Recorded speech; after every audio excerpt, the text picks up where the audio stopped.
Okay. All right. We are live. Welcome everybody to Arm Wrestling Showcase number 64. Today's Ooh, episode is on it's not training. live. It's not live yet, Kane. I have it pulled up here. There might be a little bit of a There's lag. a delay, I think. Yeah, there's a delay. Yeah, we should Jeez, be how much live. of a fucking delay? It's still off. Yeah, there's Okay, going to there be we some go. Arm Wrestling Showcase All right, number. got it. Yeah, see, there you go. Yeah, you can hear it. Yeah, so everyone else is on a delay.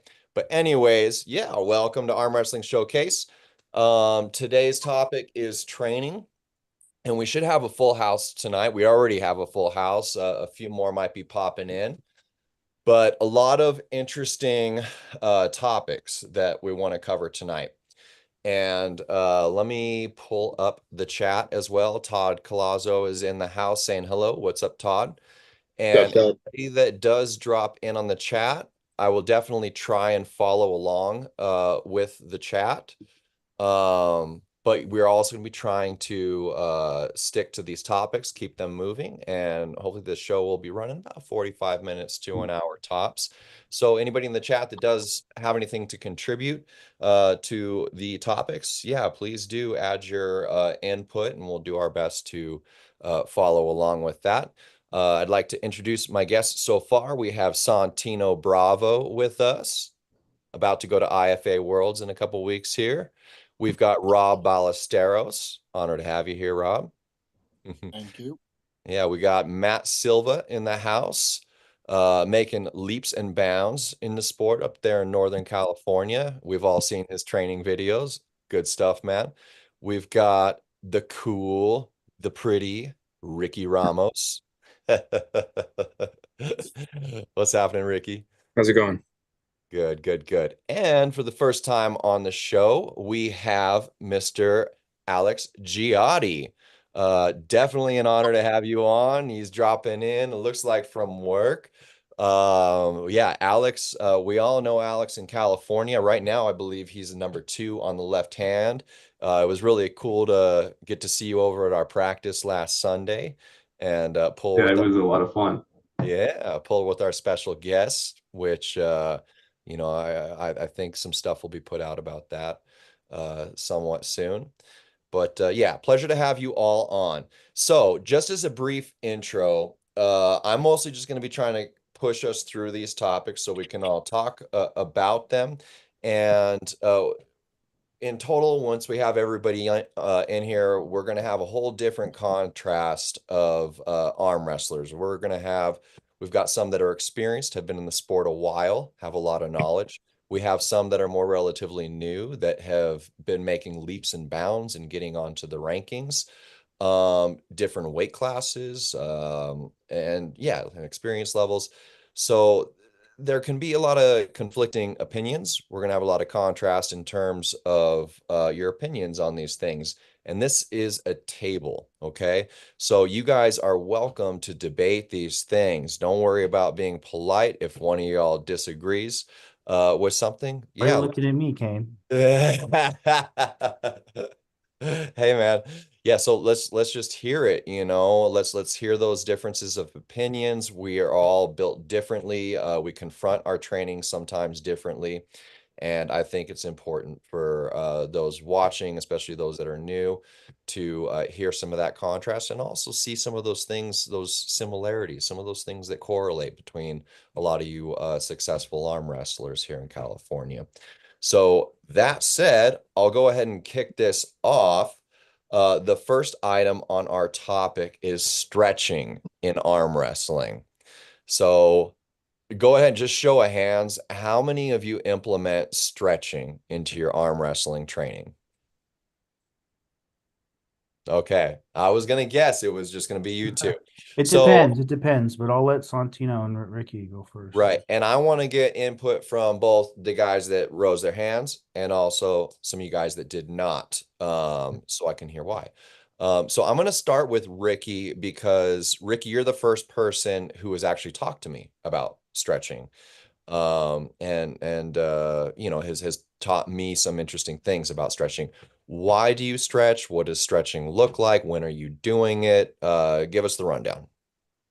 My stretching is obviously really arm wrestling specific, angle specific to how I pull. It's everything for me.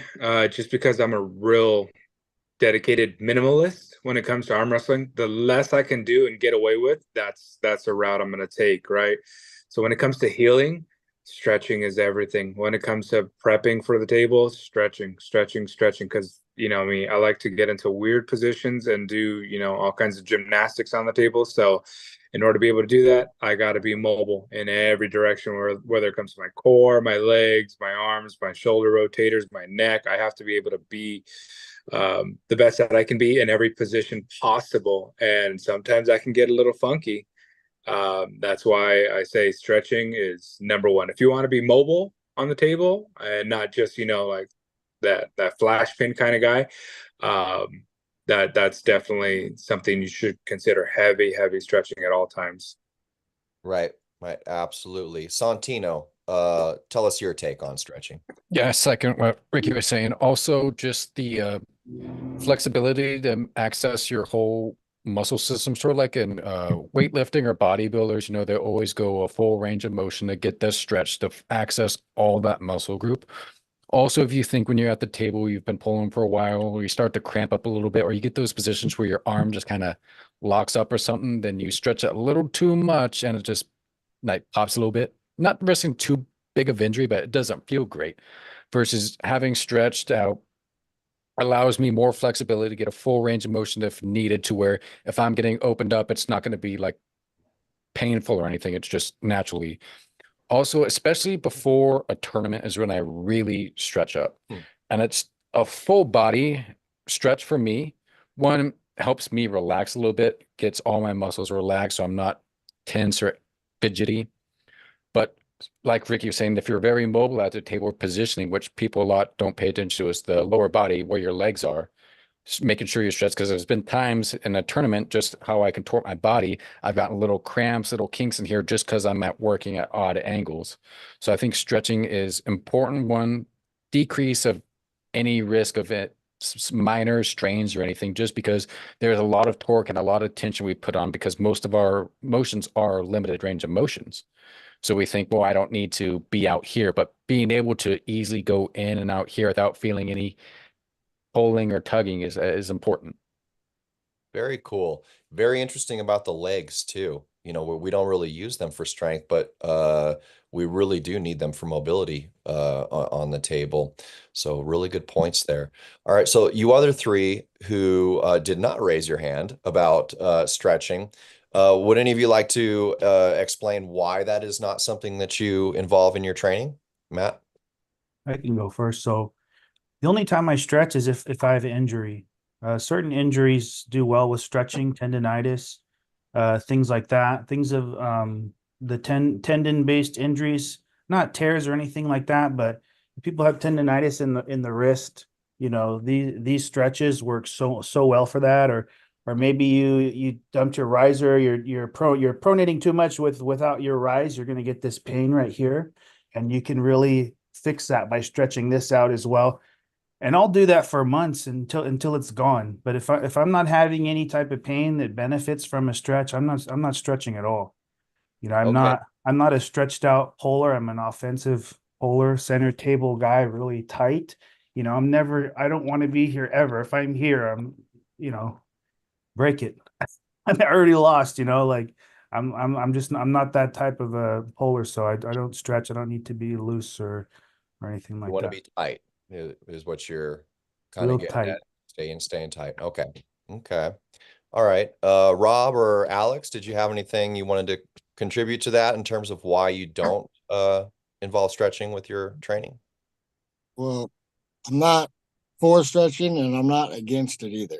I think it depends on the person. I'd rather just warm up, get loose. If I feel something, I'll stretch, but like just that area. But it's more like I feel like you get a good stretch when you're warming up on the table, letting someone yank you the other way, you're yanking somebody. Uh, I just don't want to stretch too much. I don't know if that makes sense. I like to feel tight. Ah, okay. All Like right. I like to feel tight. if I stretch, I feel too loose, and I just feel like my quickness kind of dies down a little bit. So, I mean, for me personally, I'm not for it or against it, but I don't make sure that I have to. Gotcha. Okay. Alex? I think I should probably do it, but I never really stretch myself. I'm not against it either, but to I don't know. I just warm up a little and start training. Gotcha. Okay. It's never been a part of my training routine, and maybe I should actually start doing it. I'm not. I'll do it today, I think, because when my arm Give it a popped, shot. um, my arm popped when I pulled at that event, and I think now it's sort of stiff, and every time I stretch it, it feels better. So just like I think Matt said, if you have some sort of an injury, if you stretch it, it sort of feels better. But if you feel good and you don't have any injuries, then I don't know why one would do it, but I'm not against it. Okay. All right. Well, I believe we've got someone else dropping in here. No? No? Okay. I thought we had someone popping in. It was Derek. Yeah. Yeah, like I was saying, there's all kinds of contrast here, different levels of arm wrestlers, some of us are new and making strides, and some of us get invited to Dubai and Turkey and the Philippines and our Kings of California. But, that's why we're here to table this stuff and provide a little contrast. What's up, Derek, if you're there and you can hear me? Yeah, I can't get my camera working, dude. It's frustrating the crap out of me. I don't know why I can't get it on. What do you Maybe think about stretching? I sent you an invite. Maybe it'll give you something to like click. We'll figure it out. Invite for the video. Failed to start the camera. Please select another video in settings. I don't have anything. It's distracted. You're like the best live streamer out of all of us, Derek. You What's have going your Omegle tab still open, Derek. You have to close that, and then you can use your camera. It's part of my grinder. Yeah. on? Oh my God. That's not. I can't. I don't know what to do. So the question was, how do you feel about stretching? I generally don't. Generally in arm wrestling, I feel like even though I'm not saying it's not healthy, obviously it's healthy to stretch, but I mean for stiffness and things like that, we probably want less range of motion in most things. Not all things, but in a lot of things. If I only care about being greedy and about my arm wrestling career, then yeah, I mean I'm down to let my tightness get tighter and embrace that. But yeah, definitely not the healthy option for sure. Cool. All right. A lot of good insight here. Now, Derek, I just sent an invite again to start video. If that doesn't work, if you're like on your phone, maybe that's it. Maybe if you log back out and it might be in your phone settings for Zoom to like allow it. No, you're on my computer or my PC. Really? Yeah, I don't know why it's not starting. Interesting. Old school. Well, yeah. I mean, if you have to log out and maybe hop on your phone or something like that, I'm not sure, but would love to get a lot of your contribution in some of this. For now, I will go ahead and move on to the next topic because it's kind of a thick one, recovery. Now recovery covers a lot of aspects that you can talk about. So number one is rest versus volume. I know a lot of people that are like rest is not something that they do. Even the day after a rough practice or a really heavy tournament or something like that, they're hitting the bands and the volume or whatever the next day to recover quicker. Some people are like, just give me rest. That's all I need for however long. Who here is pro volume? Raise your hands for recovery. My hands up. Okay. Do any of you believe that just rest alone is the best way to go? Well, I mean, it's it'll be longer, obviously. So it's all based on speed, right? So everybody wants to recover as fast as they can. Like just letting the body do its natural thing, I think is always going to be the best thing. Try to involve yourself too much into it in terms of the results it will produce, I think will always be most beneficial. Now, us trying to like make things happen and try to force blood flow and force pump and like that was we're really trying to get involved in it to kind of make it happen a little bit faster. But I think in general, yeah, if you could just rest and get all your healing done with just resting, then yeah, I think that would be the most beneficial. But yeah, no, we're trying to rush this time. We don't got time to just rest for 3 weeks after each practice. We don't got time like that. Oh yeah, no. I think the only real time to take time off is maybe the day after heavy practice or a tournament or event, and a few days before, like Thursday, Friday, take off just to have if you're training properly, you should always be, and you should never be recovered. You should always have a slight ache. You should always, your body should always be in a state of recovery, because you're always training. So those 2 days or so before the competition are important, just to get out of that a little bit. And obviously don't do anything heavy for that whole week. But as far as just your normal training, never stop training, never. Like you're just going to get weak. And I'm not saying lift heavy, just always work. You should always be doing some type of work. And it's more about conditioning, you want your body should always be doing some type of training just for conditioning. Because you may take 2 weeks off and you feel real strong, but that is not going to last. That will not last through the practice. That won't last through the tournament. And it's just not sustainable. That's like 1 rep max type of stuff. You're just going to do something once, but that's not sustainable. It's better to be not maybe at your peak, but be consistently conditioned at all times, other than taking off too much time. You should never stop training ever. Yeah. I like that. I mean, and I guess we are all different. The biggest variances I hear is that, what their time off looks like to show up proper for an event or a tournament. That seems to vary a lot for people. Is it a week? Is it 2 days? Is it nothing at all? I know some pretty decent arm wrestlers that they're doing something all the way up to the day of. What's your thoughts, Rob, on recovery? Maybe after like a real good tournament or a practice, I might not train arm wrestling specific, but I never not go to the gym.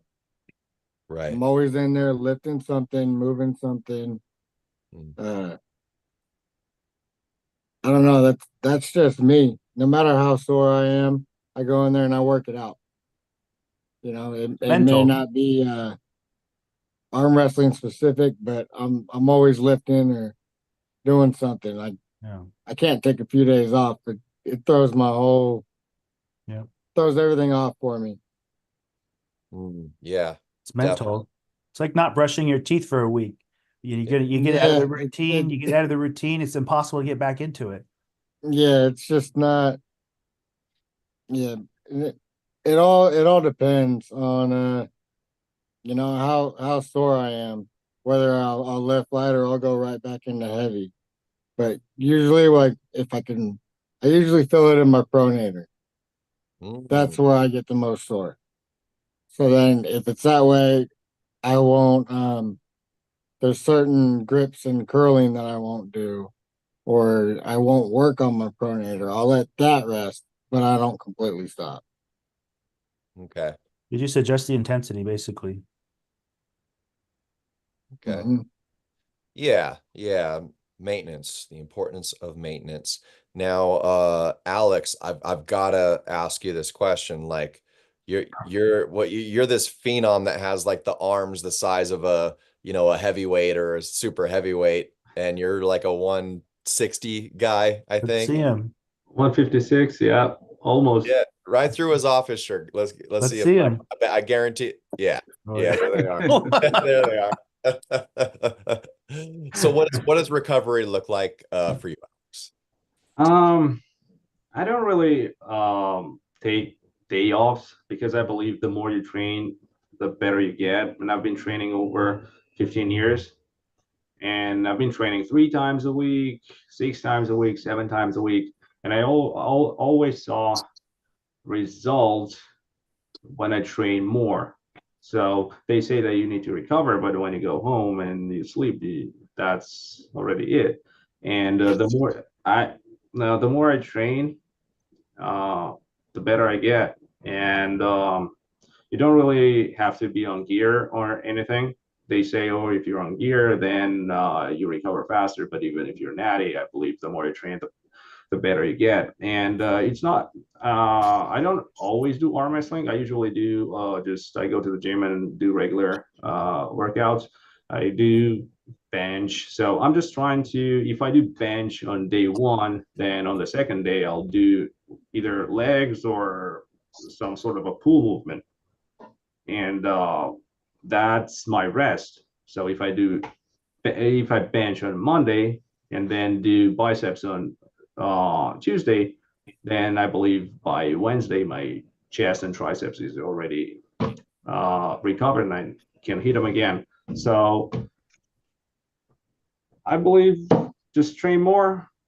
Don't really, unless you hurt yourself. So when I was at Derek's place after that pop, I skipped Monday. So even now, today, I'm going to go to the gym and I'll do legs. So when I hurt my arms or something, I just start training my legs more.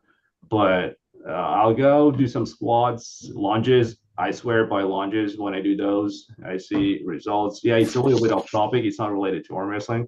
But for those arm wrestlers that injure themselves, they can just use and train more their lower body. So I'll go train some calves.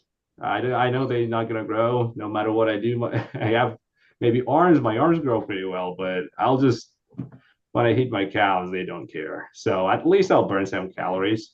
So that's it. I believe. Because you're 154. You have to put on 154. You have to put on another 200 pounds, and then those calves will grow. No, That's fat guys have big calves, man. That's why. No. Trunk, strong branches is what I've been 246, and my calves were never big. So everything grows, but my calves. I'm sorry for your loss. So what would the King of California do for recovery? Well, I mean, my standard is you just took that compliment, right? Table time. Well, I mean, yeah, as long as this is at my house, I guess technically. Once that goes away, then I won't. He knows what I'm talking to. Yeah, let's bring anyway. Oh, shit. You want to go, Alex? No, so I do no table time or no intense table time 2 weeks. I do nothing except tax my CNS 1 week out, and then it's and then the week of I'll do like some blood flow stuff, maybe up until like tournaments on matches on a Saturday up to like Wednesday-ish. But that's always worked for me in terms of recovery and making sure I feel good by the time the event happens or I'm competing.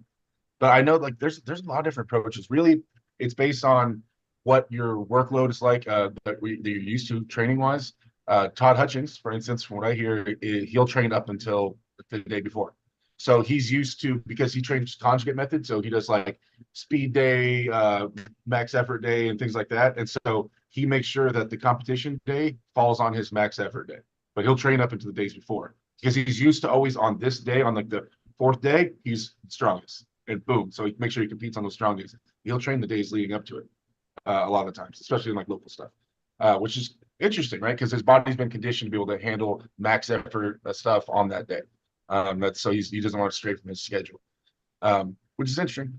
But I mean, yeah, I think like everybody just kind of has to find their own thing. I mean, all of our approaches have probably been found through us competing over years and knowing, all right, I felt good this time I didn't feel good, this worked, this did not work, right? And so everybody kind of, that's what works best for you. Like, Kane, you heal differently than I do at a different pace and same things. And then our pulling styles will tax us in different ways, right? I might eat like the most unhealthy person in the world, and Santino will probably eat healthy as hell. And I don't know. There could be a lot of different things that will influence the way we heal and in our rate and like how we'll feel the day of.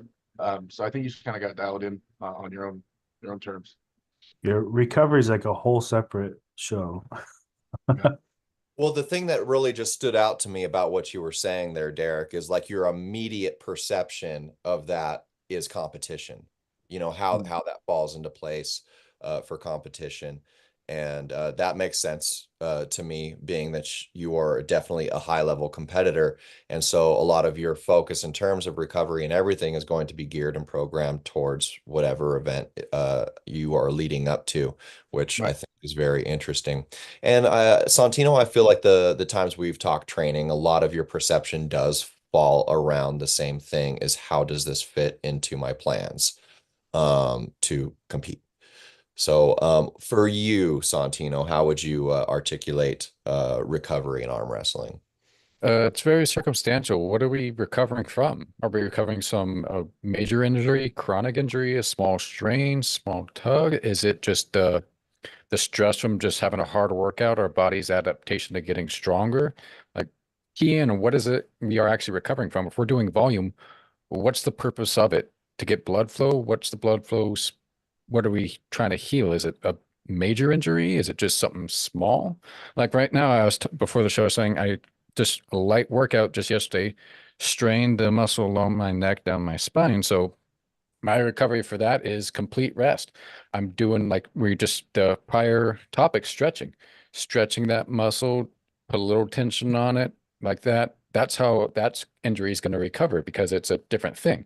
So like there, the blood flow is this stretching, make sure those muscles are loose. I'll do a little physical therapy after this just to break down some of the muscle fascias so that I can get more blood flow to recover, get this injury ready in a couple weeks. But if it's like from a hard, intense workout, then the recovery is a little bit different where it's not any nagging injury, but like a little bit a lighter workout, little volume in there. But I think rest is undervalued. Key to recovery is having a good diet where you're getting your nutrition and sleep. Those things will cover a lot of movement in your recovery. If you don't have a good diet, getting proper nutrition or terrible sleep and life stress, your recovery is just going to be awful. Those sleep and good diet are like key to recovery. All the volume work, all the rest isn't going to do anything if you're not getting your body the nutrients and the time to recover. Rest naturally from what it does. Like a hard workout, you want to allow some, like if you're building strength, a little bit of inflammation for your body's adaptation window. What is it like? About 24 hours to 48 hours after intense workout for your body to naturally adapt and build that strength.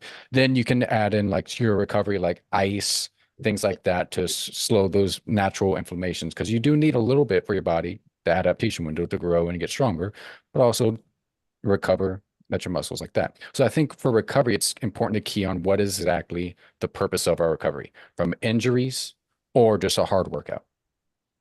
Right.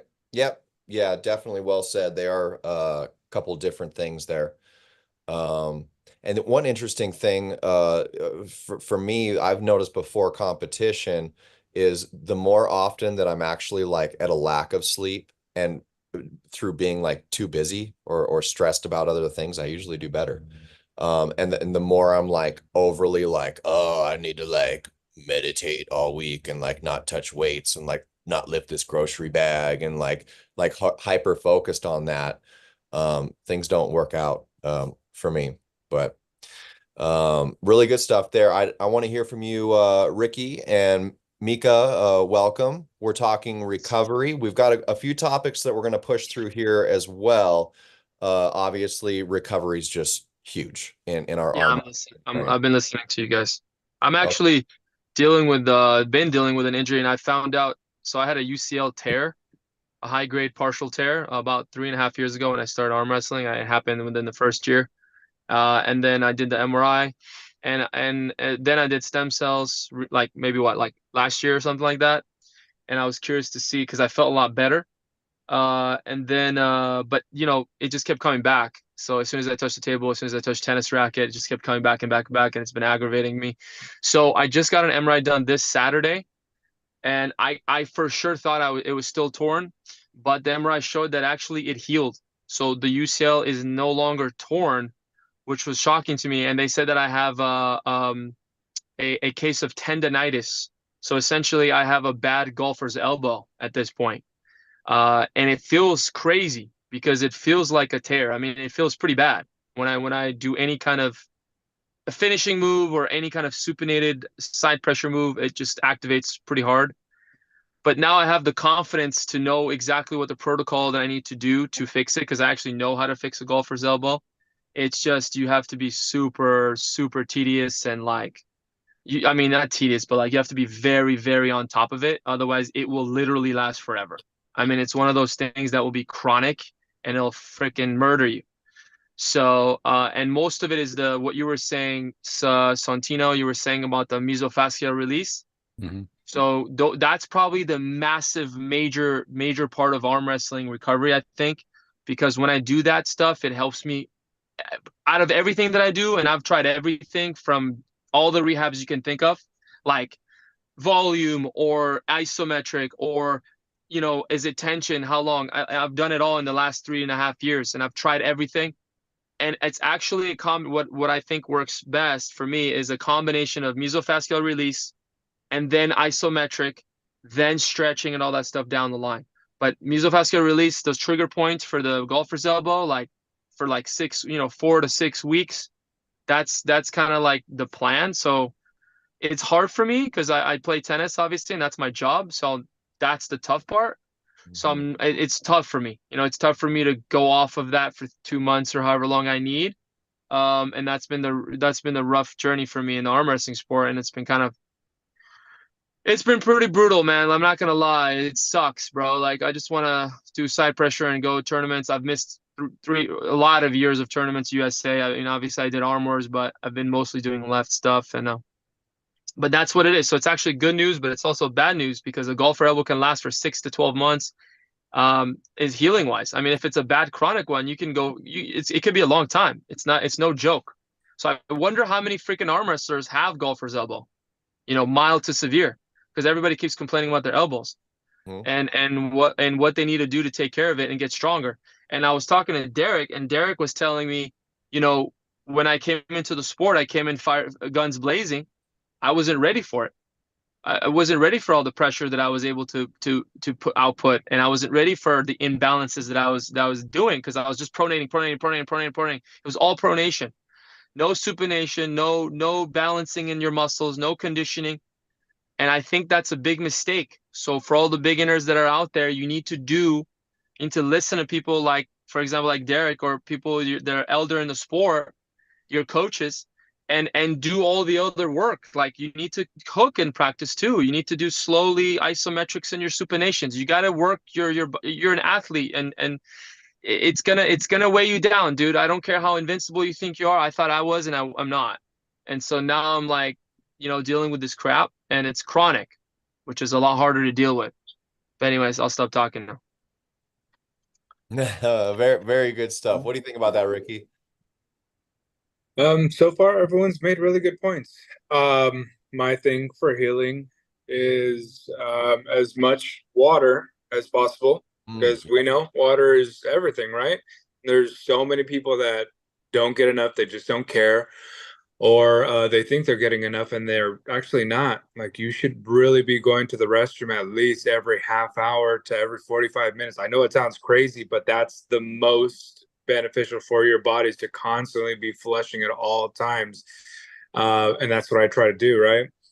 But when it comes to actual training, like whether it's I'm different from a lot of people. I come at my body different because I've really tried to focus on what I need specifically, and it's constant little movements are what keeps me going. I found my longevity in the sport and my ability to stay away from major, injuries has been lightweight and just constantly moving it in every single direction possible. My career, my lifestyle is carpentry, and that's enough heavy lifting for my body. So whenever I got some free time or whenever I just feel like training, it's all small, all light. And I feel like that's the key to recovery for me personally. But some people, they need to shock their system into recovery, and that'll be, a little heavy lifting, maybe not so much, your max 1 rep, but, in the higher range of, 10, 12, 15 reps. But yeah, that's, everyone's different, and you got to find what works for you and exploit it at every possibility. And my thing is hydration and small movements at all times. Right. This is why we have a nice diverse group here. So anybody that's watching that's in our sport that is into carpentry, and always banging themselves up all week, there you go. I definitely second that. That works a lot for me, especially like increasing my volume of just arm wrestling, in general. But it is hard for somebody like me or you to be going and PRing, lifting heavy weight every week.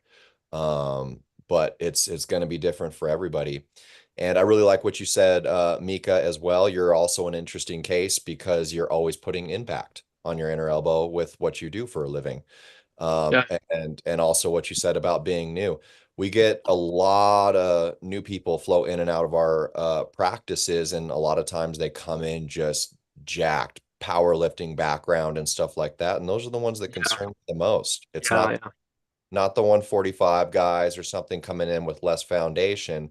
They can safely condition those elbows and tendons, but you get those big guys throwing that much load on unconditioned tendons. It's scary stuff. Well, the thing is that most of the time, big guys don't end up having damaged elbows. So you get the big guys like Leroy or Big Casey or guys like that who have trouble getting their elbows in. You really start putting a lot of strain on your elbow when your arm gets vertical. They have a lot of trouble getting their arm vertical. They're always slanted. It's always like this. So they get shoulder pains generally. They don't get as much intensive elbow pain at all. Like Mega Mike never got elbow pain when he started for a long time. He's always like here and just dragging. That thing's never here. Getting tweaked. So elbows never get tweaked. So big guys have actually very low elbow pain because when they're really big, they can't get their arms in. Yeah. Interesting. Big old chests. Yeah. Okay, well let's hop into the next topic. A couple small ones. We can probably just bang through them. Endurance training. Who does it? Any of you guys do endurance training? So when you say, so when you say endurance training, I mean, okay, you guys do that like you're talking about like off table or on the table? Both. Okay. What would that look like, Derek? I was joking. I don't do endurance. Arm wrestling matches are over in 2 seconds, especially super heavyweights. One way or the other. I mean, the thing is, like, okay, does anybody here do endurance training, and what does it even look like? I'm just curious. Okay, Matt, what does that look like? So I call it conditioning. Okay. I call it conditioning. It's not endurance. It's like I'm doing like 6 sets of 50 every single day. I do 3 sets in the morning and 3 sets at night. Yeah. I don't. Yeah, volume. I guess but mentally, it's conditioning. I'm thinking of conditioning. I want to be able to hit that every single day and not be burning up, And I remember when I first started like training seriously, I was doing like wrist extensions with 8-pound weight, and I can do like 10 full range of motion. I'm just like, oh my gosh, this burns so much. But now I'm just doing 30. Like my wrist is just flying off. I never went up in weight. It's always been 8. And it's just you're just conditioning yourself to just work and work and work and work. Like I'm not, I am sweating, but I'm not like out of breath and from doing like wrist extensions and stuff. But it's just conditioning, like 50 reps. Doesn't have to be pretty. You want to do it all the time. So if you are in that position where you're just like, oh my gosh, I'm right on the edge there. You're not gonna, people their wrist just goes. If you're conditioned, you'll go here, right? You're not just gonna snap your wrist back. If your whole hand and wrist are gonna be like that. Maybe you lose your riser a little bit, but you can bring it back. You're not just gonna go pop and then your riser's gone for the rest of the match. Like to me, that's what I don't know if it's endurance, but just conditioning does that. Definitely. Yeah, I do the I'm a big fan of the backpack rehab. I don't know if have you guys tried that, the Devin Larratt backpack rehab? That old video. Yeah. Dude, I do that. That thing is still good, bro. It pumps your arm. It just makes you feel good. I've done a test where, especially as a beginner, where I would do hard table time on Saturday, not do the rehab, how long it would take me to recover. It was 2 extra days. And when I would, and then I did another test. So I would do the rehab backpack, but the next day, and it would take me 1 day.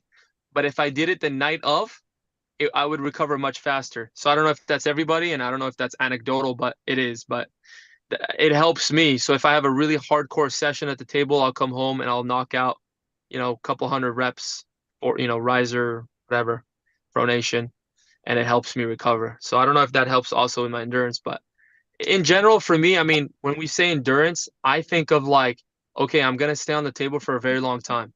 So I can't do that with really strong guys, but I can do that. So like I like to separate my training now. Like the way I train now is very different than what I used to do.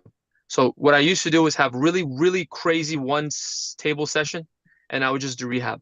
Now I don't like to do that. I like to do as many table sessions as I can, work permitted. So I'll have like an intense table session time for like once, but nothing crazy like that I used to, like negatives and get injured, but really intense, like, strong pulse. Like you're almost pretty much maxing out every angle. I'm maxing out, finishing, defending, whatever, right? And then I'll do a table session with weaker guys, guys that are lighter than me or whatever. And I'll just kind of hold them a little bit, maybe isometrically, do things like that. And for a while, I'll stay on for a long time on purpose. And then my third training would be a little bit more about setups and techniques and like, what kind of, strap setups and this and that and moves and trying to control that. It's tough to do what I'm saying because even for me that I want to do it, it's hard because you got to find the right people around you and they're always got to be ready to go. But now that I'm doing that, it's been helping me a lot, to be honest. I think that's for me now, that's the way to go. But it's hard to get 3 table session times, but if you can, I think that's not too bad of an idea if you can control the intensity. And I think that makes you condition like crazy because I'm not as good as like these high-end elite guys who know exactly what to do in the gym. Like I'm sure Derek has crazy programs. I get a lot of work done on the table, and it kind of like, I don't want to say lazy way of doing it, but it takes care of a lot of the things that I would miss in a gym, let's say. Does that make sense? Mm-hmm. Things Well, are interesting. Oh, sorry. Yeah, no, go ahead, Derek. Yep. It's like in terms of endurance and arm wrestling, like one, talk about like when endurance actually comes into play, and then how much of energy should be put into pursuing said endurance, right? Like in the end, we could have Big Allen here and Santino pull, and I guarantee Santino has way more endurance, is a way more healthy athlete. But if they pulled, the difference in strength level won't matter. The endurance won't come into play, right? So in the end, strength is always king in our sport, right? And so at what point are you training too much for said endurance where you're giving up what you could be training for strength, right? And so what in terms of what would you focus on? Now, like getting better cardio, being able to breathe, get more oxygen to your muscles, great pursuit, great thing. I think that's a fantastic thing. Even us super heavyweights should be maybe get some cardio in a little bit, right? Nothing where it's going to start sacrificing gains or top end strength, but enough where we can breathe and not be complete pieces of crap, right? So like, but in terms of like your arm wrestling ability, if I'm using 7 muscles, I'm making you use 3. My endurance is going to look better, right? Or just my general strength is that much above yours. My endurance is going to look sick, right? So like me and Ricky will pull often, right? Obviously Ricky's in better shape than me, but because I'm so much bigger, we'll sit there and hold forever. But because I have him at 95% and I'm at 70%, like he's just going to drain faster, right? Because he's just burning more. So like I don't drain. but I'm just saying, like, how much would someone apply and how much would we want to pursue said endurance training? And then how much injuries could come through sitting on the table for 4 hours and just going all out because you want to get better endurance? What risks are you running to get that?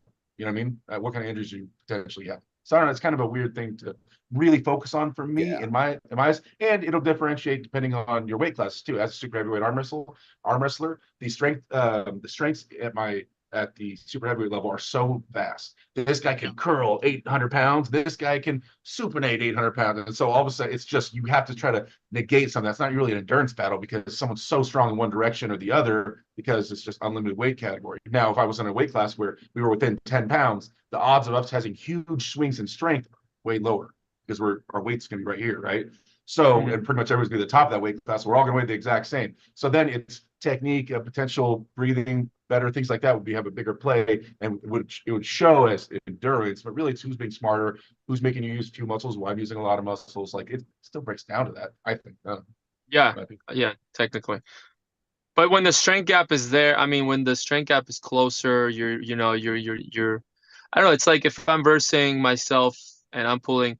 I'm interested in how I would do against myself if I pulled once a week versus 3 times a week.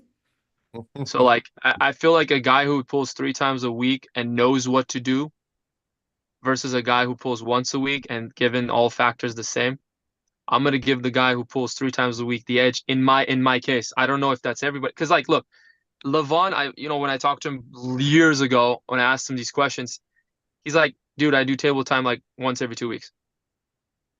I just Yep. stay in the gym. I just But- stay in the gym.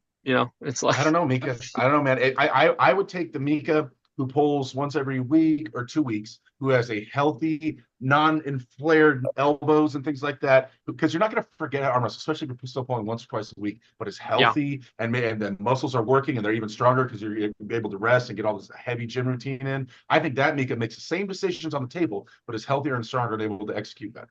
I would vote for that, Mika. okay. And you can still also work endurance without having to pull people. I mean, you can just do a lot of isometric loading.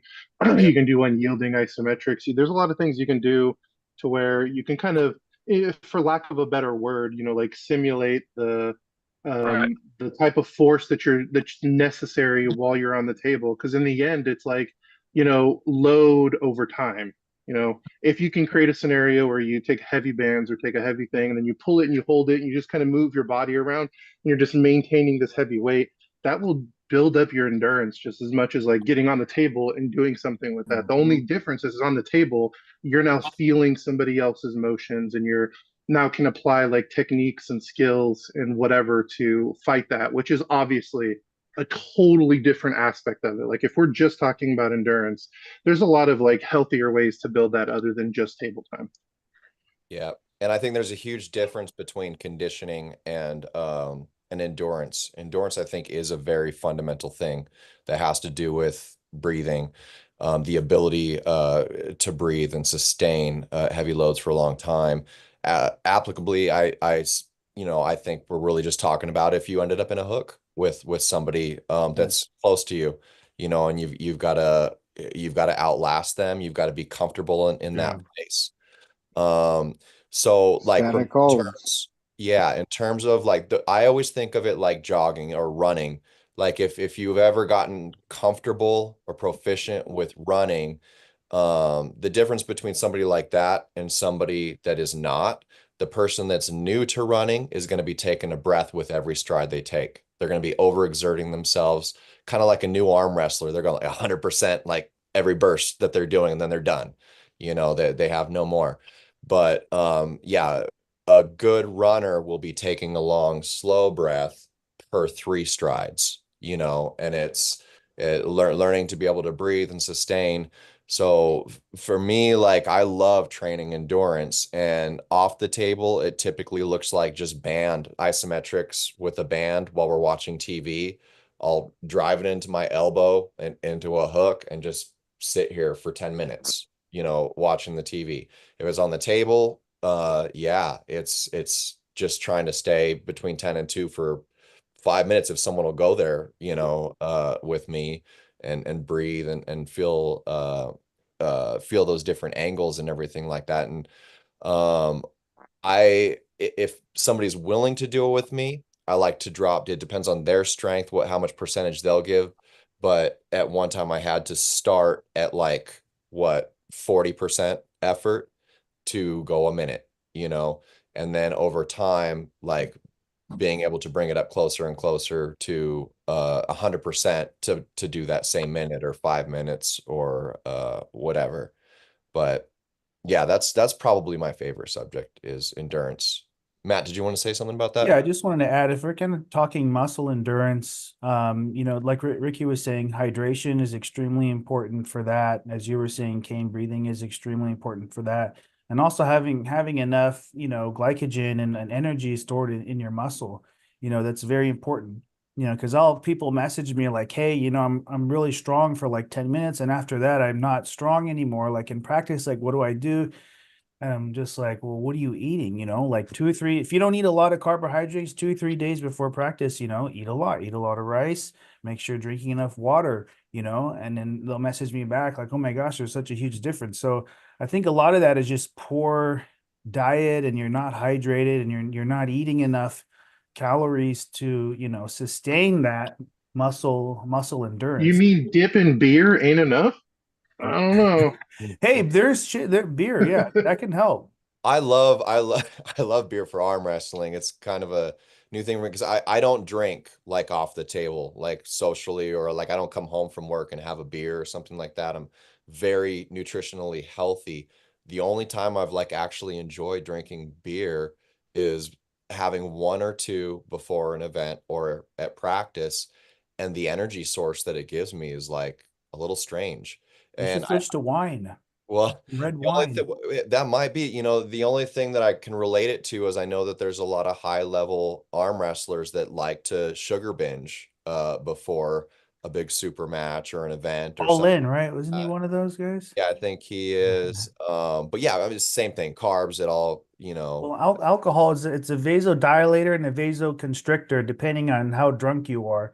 So there is a balance to it. I think it's a vasodilator when you first start drinking, but if you have too much, then it's a constrictor.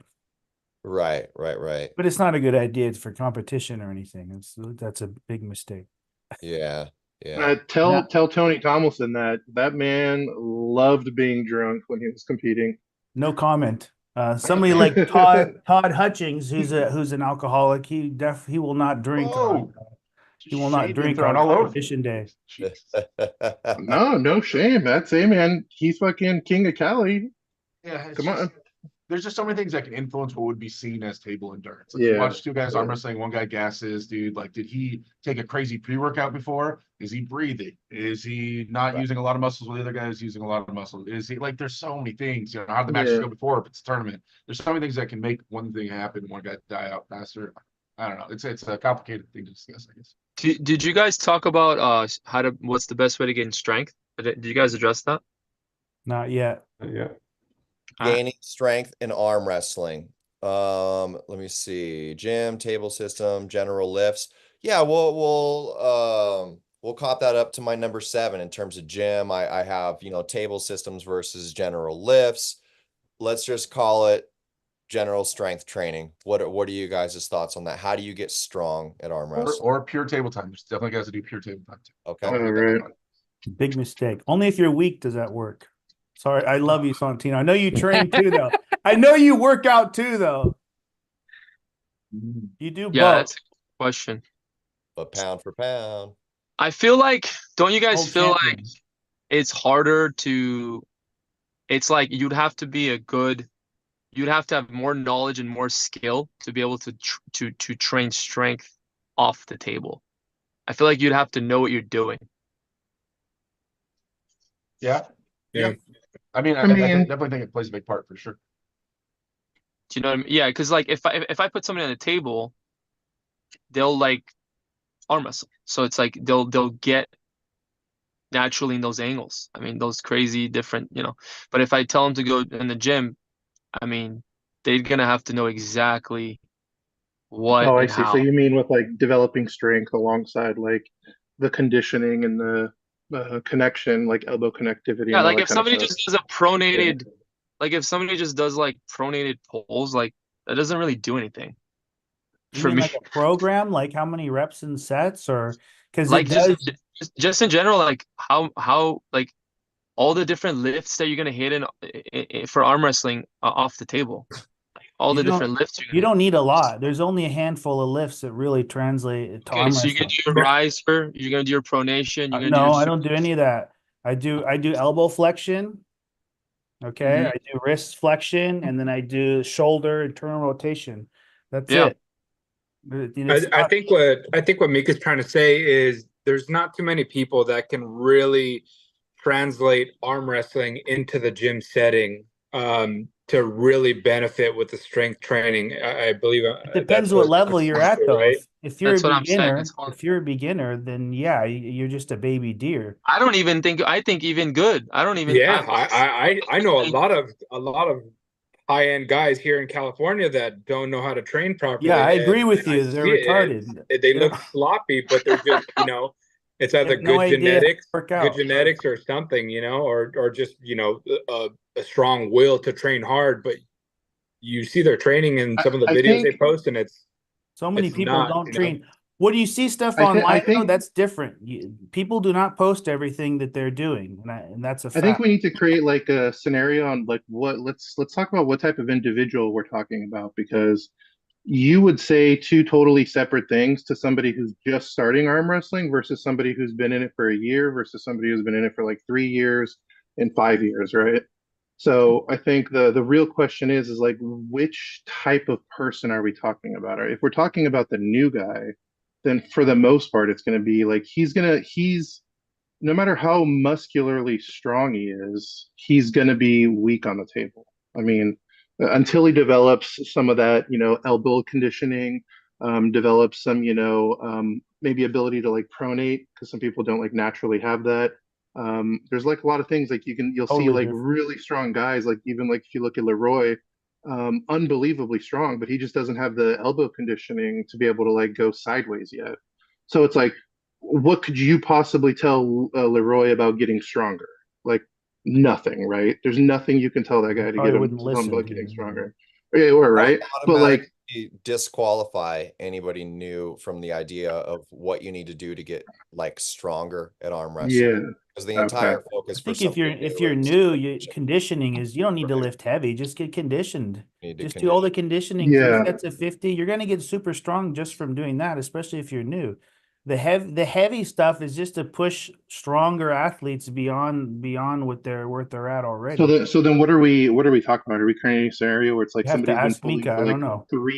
three years, like person's I been think pulling for three Okay, years? okay. So let's just say somebody's been arm wrestling for 3, 4 years. They want to get stronger, and All the what do time you in do? the world Yeah, for the programming. what do you do with Yeah. them?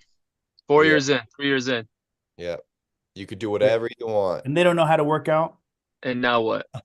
Is that what you're saying? They don't know how to work out, but they know how to arm wrestle already? Is that the scenario? No, No, it could be anything. It could be like, okay, what you should do is you should do gym time, and so Derek believes, right? We know clearly that he wants not his crazy amount of table time. He wants injury free. He wants the longevity, and he wants you to work out in the gym and do specific lifts to make you stronger.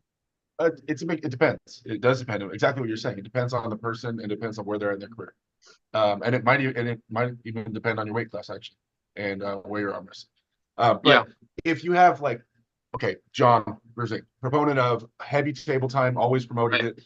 John right. Brzezinski had multiple world champions surrounded by his brother and the top elite of the elites. His practices, so he's not just practice. All table time is not created equal. And that's one thing people think. You arm Yep, wrestles would be good. Just arm wrestle with your buddies in the 100%, bar and you'll be fantastic. No, it's not how that 100%. works, right? So if you have super veteran teammates who know what they're doing, especially when you're already the strongest guy, you can sit there and not redline and work specific angles and really get down to it. You're not freaking out trying to move somebody's arm. Or like Yeah, when I'm able to practice with Ricky, for instance, or practice with the new guy, I'd rather pull with Ricky because we can talk. Like I'll tell him, hey, I really want to hit this. He'll go, okay, he'll purposely use two hands or whatever to help isolate something I'm trying to work on. And I can make sure that my practice is structured. Most yeah, practice is messy as hell. You're leaving 100%. there, you top roll left-handed, you hook right-handed, you're coming out super unbalanced, right? So if you could structure your practice and have high level, you want to be middle of the pack. Guys stronger than you, guys weaker than you. You want to be somewhere in the middle would be perfect. And guys that are veteran who are gonna work with you and understand how to help you grow in certain ways. Now, 97% arm wrestlers do not have that availability, right? They don't have what I just said. And they don't go Yeah, into practice with the mindset of trying to structure a table time to make those gains. So I think a heavy table time approach has a lot of risks. That's the biggest thing. It has yeah, a lot of short-term risks, right? Of potentially just injuring, tearing something that day, and it has long-term risks in terms of being so imbalanced that you need surgeries, quite like Devin Larry, quite like John Brzezinski, who have been proponents of heavy table time. They've all needed their shoulder injuries. They've all needed all these crazy things because over time, arm wrestling is such an unnatural movement. We are not built to do this. Our body's not yeah, built to do this heavily, especially over years and 4 times a week and all stuff. And so things start getting out of whack and pulling and yanking in directions they shouldn't be pulling and yanking. So if you don't have a kind of approach where to kind of balance that out, I think that you're rolling the dice too much, and you can get those gains in other ways. I feel now I think that table time, like you're saying, is a simple approach to right. get very specific, awesome strengths. Table time will provide that, right? But the gambling and the imbalances, I don't feel like it's needed for long term success. I feel like there's other approaches. right? Yeah. So it would depend on where you're at. It's Not crazy. It's funny. It's like there's two camps on this always. Like you look at like Mindaugas Terrasitis, who's one of the One's greatest arm wrong. wrestlers, right? I don't think so. I don't know. Maybe, yeah, somebody's got to be more right than another guy, but I feel like Mindy does that. He does a lot of, but he's very experienced. It just goes back to saying what you were saying. He's so good at knowing what to do on the table. He's so good at controlling it and understanding what he needs to do and what angles and how to sit in them and with who, that he maximizes the gains that he gets out of the table and minimizes the damage from there versus the other camp of like Todd Hutchings. I mean, interesting about Todd Hutchings though. If you notice, he posted recently his videos and what he's doing. He actually added table time on top of the crazy workout he does. He goes 2, 3 times in table time now. He used to not do that. So I don't know if that's accurate, but that's what I saw. Also, A lot of things with Todd though. I've been to his seminars. I've talked to him personally about these things. He doesn't really bring it up too much. Is his intensity in his workouts? You know, because you'll see how much weight he's lifting, and you're like, I'm pretty sure you could do twice that. You know what I mean? And he's like burning out on this like 100 pounds or something, and you're like, I know you can. There's no way that this I can do that lifting 100 pounds. But he's like dying because his intensity is built around the frequency of his training. You know what I mean? yeah. It's a big part of training as well as intensity and with recovery. Yeah, and also like Derek, like when I lift, like when I first started lifting heavily, like off, not in the gym, I there's risk there too. I mean, it's less, obviously, it's probably a little less, but you just gotta know what you're doing, man, because you can do a wrist rise and then that shit can snap and it can chop your wrist down. You're like, oops, and you know anything super heavy, it's like you got to know what the hell you're doing, right? Yeah, lower the weight. Yeah, yeah, agreed. I think optimally it's a mixture of all three. I think optimally Yeah. you need to get Yes. table time, you need to get gym time, and you need to get some pulley time as well. I think the pulley time is for what I would call like muscle coordination, getting used to applying things all together. But you can dial in the resistance and kind of make it measurable. I think that heavy lifting in terms of the isolation and making sure a very specific part is getting the work it needs and growing in the way it needs. I think that's super valuable. And then table time, obviously, for me, table time is to stay fresh up here, keep the muscle memory where it needs to be, and dialing in what I need to dial in at this stage at my weight. That's what I'm using it for. But yeah, and I think honestly, when you look at a lot of the top guys, most consistently, obviously there's variables. There's the Todd Hutchingses, there's the Devins, but if you look at 95% of the top guys, it looks pretty similar. Their training regimens look pretty similar, right? It's like heavy lifts. You see them doing the heavy bicep curls and stuff like that. Then you see them on some table pulleys, working on some cupping, and then you see them getting table time every so often. But yeah, for sure. Keeping things out there. That's the majority. But people will be like, but there's this one dude out in so and so that does this crazy thing, and he's awesome. But yeah, okay, let's just maybe you're not that guy. Maybe just stick with the 95% of guys that are successful, and maybe that's the winning risk. Maybe I don't know, just 95% of them are doing it. So Yeah, that's the thing I think it comes down to so often is what our lives are like and what we have time for and all that. Because yeah, all of those things are valuable. It's like if you can program them all in, if you can program isolation in the gym, if you can program compound movements and ones that are actually on a table, if you can program in constant table time as well for that's controlled for articulation and mechanics more than just injury or I don't know if you could do like all of those things. It's a perfect world. It's just how many of us can. That's why Todd Colazzo's kid Elijah impresses me so much. What they're doing over there, he's getting the table time, and their programming is so packed full of all of those things, and they're doing it. It's pretty awesome. I just want to take a quick minute to say hi to a few people in the chat watching. We got Paul Stevens, we got School Ladyboy, our teammate Javier Martinez is in the house. What's up, Javier? We're feeling really strong on Sunday. We got Nowhere to Run Arm Wrestling. What's up? Always a pleasure. What's up? We've got Devin Knox in the house. What's up, Devin? Spacey's in the house. Benjimac, holding it down, moderating. Good to see you. And let's see, Johnny Dang, my teammates in the house. And Lorenzo's in the house saying, just got home from work. What's up, everyone? He says, after a good practice, I like to work out afterward. Outward movement for recovery. Oh. Doing them now. Yeah, Guys, yeah, I love you all. I gotta hop. I got an appointment, but this is a super fast thing. I'll check back in to see what you guys talk about. Love cool, y'all. man. Absolutely. All right, man, we'll see you. So, since we're definitely going longer than I thought we could get through this, but for good reasons, I think everyone's pretty engaged into a lot of these topics. Let's bounce into another one. In terms of hand and wrist, it's a big focus for most of us arm wrestlers. How much is stabilization versus dynamics a part of your training? What does Do you guys that all mean? know what I mean by that? Okay. So Yeah, can you clarify? dynamics, meaning in my hand and wrist, I want to be really strong at pronating like this, or I want to be really strong at supinating like this, but actually being able to have stabilization between, your riser, your cup, your pronator, and actually stabilizing heavy weight. So there's certain handles that even emulate that as well. I still don't understand. You still don't get it? Okay, so let's take the wrist wrench, for example. It's not so great because it's teaching you to hold on, but in the other sense, being that it's wrapped up and forcing you in a cup, the anchor points are on the top and the bottom, also requiring you to have good stabilization in your riser. And if you're pronating with it at the same time, you still have to have your riser engaged, your cup engaged. So I find it to be a totally different thing. A lot of people only focus on dynamic movements in one particular movement for training the So you hand. mean like a compound hand and wrist It's movement versus an isolated? yeah, Okay, compound so that got it. for stabilized hand control in an arm wrestling match. Do any of you guys train that, or does it mostly look like dynamic isolated movements?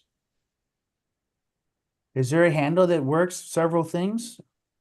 There's Yeah, like just I was one just saying, vector. I feel like the wrist wrench does, because it's tied both on the top and the bottom, with your hand way in the middle, so it's a little bit wonky, and you got it wound up to force you into cup. So you kind of have to have a bit of your riser engaged. You have to have a little bit of even your I think supination. it's just wrist. That's Uh, the wrist wrench is just a wrist. There's Yeah, no I feel like the crazy- wrist wrench is really stable compared to Yeah. something like There's only one. Devon's There's only. multi-spinner. I know what you're trying to say, Kane, but there's only one vector. If you have a cable, it's only pulling you in one direction. There's nothing really that gets your whole hand. Maybe those springs that attach to the middle of the table where you're pulling back and coming this way. But other than that, it's hard to hit multiple parts of your hand with a handle. I would say that that cone handle, that one specifically, tends to work like either like rise or call it like dump while working the cup, right? Because it has the angle of it while you're training with it. Your wrist naturally wants to pull up if you have it in this direction. Your wrist naturally wants to rise as you're cupping and pulling in. Whereas if you have it inverted, you want to supinate and kind of like pull under with it, if that makes sense. I don't know if any of you guys have that or have tried it, but it's not like, a regular cylinder where it's just that natural flat motion, right? It kind of forces you into a twisting motion where your knuckle either wants to rise up with it if it's, pointed upward, or come down if it's inverted, right? So you kind of want to like, I've I don't know, never I guess used it. dump your wrist. Yeah, it's trippy. It's different, and I don't really see too many people using it. I know they like to use it a lot in like Russia and like Europe, but I mean, America, we like to do our big lifts and get out of there.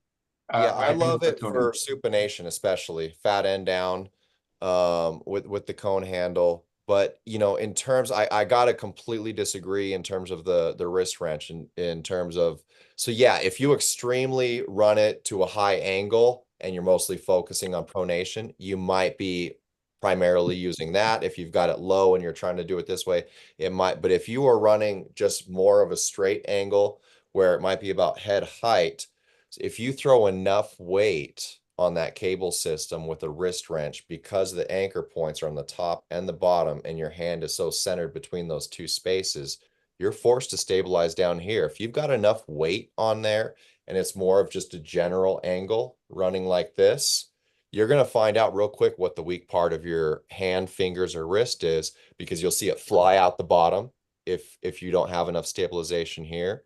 You'll see it fly out the top and flip your arm this way if you're not implementing a little bit of pronation, or if just your total cup Doesn't the containment equal is bad. force stabilize itself? The angle force stabilize itself. Equal force. There's equal force on both ends. Somewhat, yeah, but I No, think yeah. I could see It like is something like correlated. the I need to start multi-spinner. using this thing how you guys do that, because that wrist wrench is every day. That's my one of my normal implements. Yeah, I haven't experienced that. I'm not hating on it. I don't have a personal experience with it doing that. To me, Yeah, it's for me, just I tearing my agree. wrist open. I've never had the wrist wrench like shoot out more this way or this way. It feels like it's completely like balanced in regards to, like, if I'm trying to do like a massive compound movement and then cut my hand in and go sideways, then yeah, it'll fly out the bottom or the top. But that's not really what the wrist wrench is for. It's for, going straight back. Normally, where I've always that's always freaked me out was using the multi spinner with like a heavy load. You get a heavy load on there and you're trying to, let's say, get a supinated thing, and you're holding it, yeah, and it's that'll just flip kind out. of bobbing your hand, Yeah, pulling you out that weird. That one's a little scary. Same thing if you're I hate that pronating, handle. pronating and you're trying to cup it in up here. It just feels really like just unstable, and that one to me is scary. I feel like if you ever have stability issues, work out with the multi spinner for a few months on like a medium weight, and you'll But develop that's some still stability on that one one. movement. The multi-spinner is going to be either your supination or your pronation that is going to give out.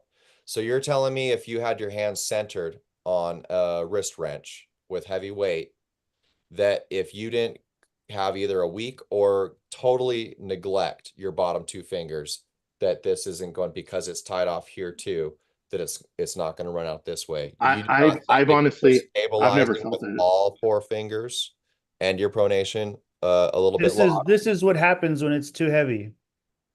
That's it. Yeah, that's kind of. But to me, it just feels like So I'm cupping it in, and then once what's it holding gets this too in though? heavy, I just can't hold it. I mean, yeah. you're I see both sides of what you guys are Because the saying. wrist Like, drives through here, it drives through here, it drives through here. If you're talking about just this movement, keeping this stabilized, you're incorporating all of those. the only time I've ever run into what you're talking about, Kane, is when I'm like on a pulley machine and it's kind of like at an angle, and I'm trying to cup it in and then bring it down because I'm kind of trying to work a little bit of side pressure and hooking. But the only time it would like flop out is if I'm just not like stationary, if my hand's doing too much of this or doing too much of that.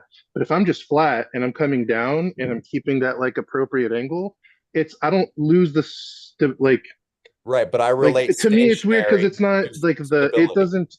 it doesn't test my stability because it's like equal force on both sides. So the only time the strap would fall off is if I go into like the wrong angle, like if I'm doing something that you're not supposed to do on the strap. I feel like we're Or getting in the way off topic. That's way Yeah. off topic. We're on a wrist wrench discussion. That was not the question. The question was Yeah. in terms of, do you train stabilization or do you train concentric movements? In Right. if we're working cupping, you guys, in my opinion, Devon's what's it called, wrist wrench, or no, not the wrist wrench, multi-spinner. multi-spinner. Multi-spinner. Multi-spinner. That's going to be your best bet.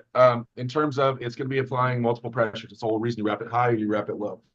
Because when you wrap it high, it's going to be challenging your rise, your pronation, and your cupping all at the same time. It's going to be encouraging you to cup through the top part of your hand rather than through the bottom part of your hand. So it's going to be adding multiple pressures, and you're strapped to it, so you don't need to be working your fingers and training grip so much. You can focus on your wrist. So it's going to be a compound lift with the multi-spinner. So that's why it's seen as one of the best, because if you don't challenge the rise, your wrist will dump as you're trying to cup it. You know, Yeah, pronate your I wrist agree. will supinate, right? That the multi-spinner is definitely a compound thing. The only downside about the Like this? multi-spinner, Or no? similar, but In some no. ways. The multi-spinner you wrap around your wrist. The thing with the multi-spinner is the farther the tube is down your hand, the easier it is. Okay, so if it's up here, it's a lot harder than it is if it's down here, and it's really easy to cheat that thing. So it's hard. Like maybe one day you're doing 80 Then don't. and then Yeah, the next. or just put more weight on. No, what I'm saying is it's difficult to track your progress because it's hard to it's a feel handle. You I have see to what you're use it and saying. use it and Okay. use it and use it because it's super easy to cheat. If you get that tube right there, man, you're gonna do a lot more weight and unless you have it up here. But And just you- don't. Just don't. You're the only person cheating is Yeah, yourself. right? What do you That's mean? what I'm Just- saying, like- it goes right here in my hand. It never goes lower. When I'm by myself at the gym, this is not a competition. And just track your weight and keep it exactly where you have it. Like that. Who are you competing against? What do you mean? Yeah. So, like I said, that's the only issue with it. It's very easy to cheat with. There's no, if it's just a little bit lower one day or a little bit higher one day, then it's a totally different lift. Now, you know what I'm interested in is someone like Alex, right? Like Alex Jotty. He says he likes to train more of like your standard lifts, right? Your bodybuilding lifts, stuff like that. We were talking about it at practice too. You say you don't do a lot of arm wrestling specific stuff, but your cup, I mean, especially on your left arm, I mean, every match you see it just snap right into place. Now, do you get that from, your standard like barbell lift? Do you use that somehow, or do you how do you get something like that out of just regular training? I don't really know. When I do bicep curls, my wrists are a little bit curved like this, but I believe it has to do with the muscle memory because I used to do arm wrestling back in the day more often now. So I trained my wrist only like a couple of weeks before a tournament. So if there's a tournament coming up and I know it's 2 weeks away, I'll just start doing some wrist curls. But I believe it just muscle memory mainly, and maybe it's just a part of my training. It has to do with the way I train. I train with really heavy weights, the weights that I can curl, lift, press 5 times, 6 times. I almost never go over 10. So I never train endurance to just put my 2 cents on that topic. So I agree with what Derek said. You got to be just way stronger than everybody else, and you won't need to use your endurance. If you're stronger, that's it. So low reps and always train to the failure. And if you do a lot of reps, it's sort of harder to reach failure. So if you do 20, 30 reps, you'll get tired mentally when you reach like 15 reps. You're already like the muscles are burning and you just let it go. But if you do really heavy weight that you can curl 5, 6 times, you do that last rep and that's the last one. You don't have another one in the tank. Or then you can just hold it and let it go down. So maybe that's how I trained it, but I honestly don't know. Because my right wrist is not as strong. So it's easier to open my right wrist. Take notes, guys. So maybe it's also like genetics. I mean, Matt's never felt like he's ever been stronger than anybody, so he always trains for like more endurance type stuff, and that's more his approach. Now, I mean, yeah, there's how also- about the one here? Hey, the one here who is like pound for pound, strongest person here, Santino. Your training, are you more specific with your training? Like, oh, I'm gonna train my fucking, my pointer finger, and then I'm gonna train, just straight cup, and then I'm gonna train rise and pronation, or do you kind of like mix it all together until like like a compound movement, like pronation kind of, the thing you see with like a karate belt or whatever. Like how do you do your training? It depends where I'm at in my training program. So normally for me, because I'm at such a lightweight, there's a 145, but I'm like 20 pounds lighter average. But so nationals and worlds are usually where I gear towards setting up. So a lot of times when it's my quote unquote off season, I work on more hypertrophy stuff, building muscle, getting a little bit stronger. And as I get closer to a big competition, dial it back, do more traditional strength training, one where it's isolated on that muscle movement, and then I do more compound movements where it's a couple in coordination to get that one, the power into it, getting all those muscles coordinated, but also a little bit more of that central nervous system of really pushing the limits of how much I can lift.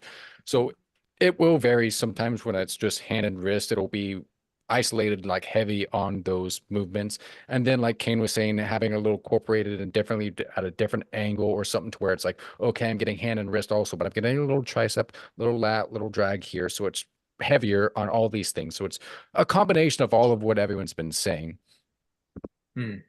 So for me, that's normally like, I think it was like 2 weeks ago is when I stopped doing the heavy compound stuff. And mainly at that point is really focused on the elbow flexors and hand and wrist flexors there. Those were the main things because those ones you can push really heavy compared to small, like a finger flexion where it's not as much intensity you can put on. Those are more volume because of the more fast twitch for those. So the muscle groups that I can do heavy that are more a little bit slower twitch, but because of the difference between like the anaerobic muscle fibers, gearing those two ones, which I can push heavy, do so, and the ones that are lighter do a little bit more volume, but have them incorporated when I do those compound movements. Gotcha. That's actually really smart because you go like just when you're off season, you go like the wild man route, right? You're just trying to make as much gains as possible, but when you start getting closer, you start saying, "Hey, how's this feeling? How's that feeling? How's this working? Is everything all right here? Can I go like that while going like that?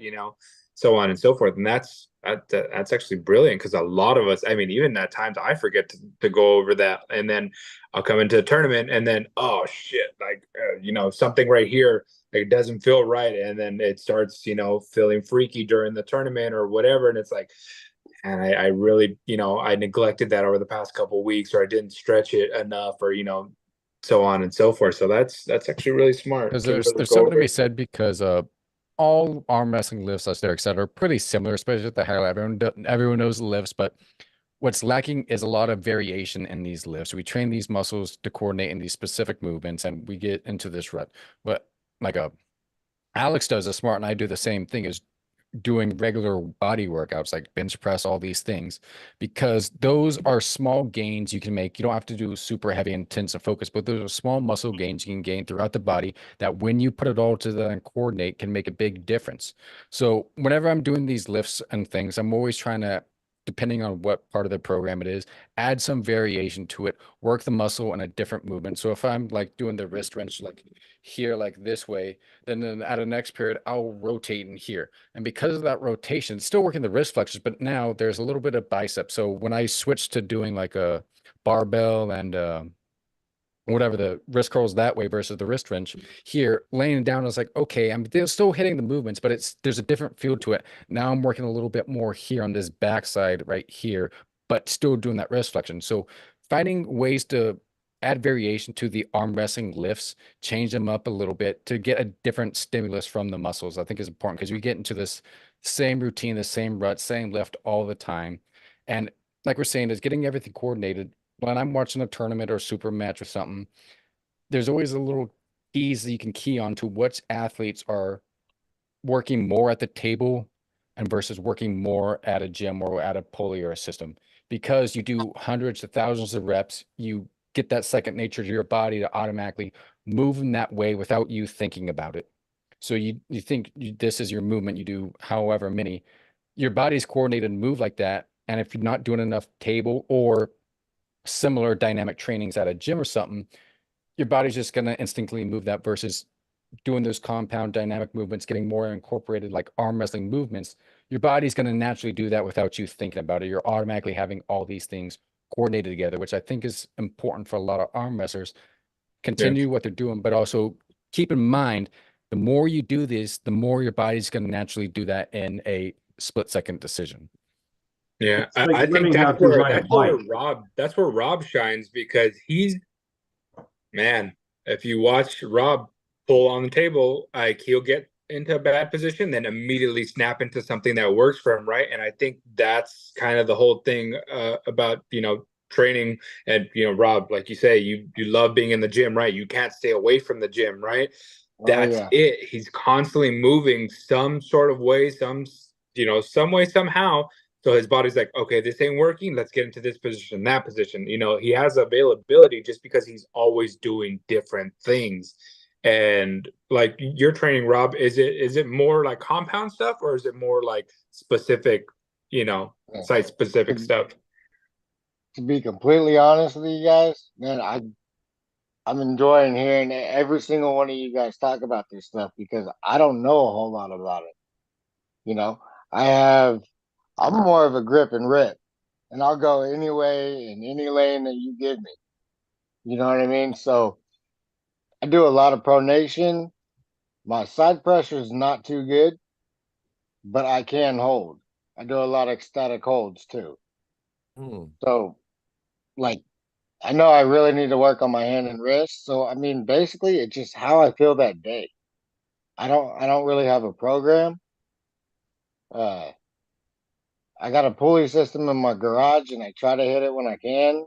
But then table time once a week with my brother and a few other guys, and we work on some stuff there.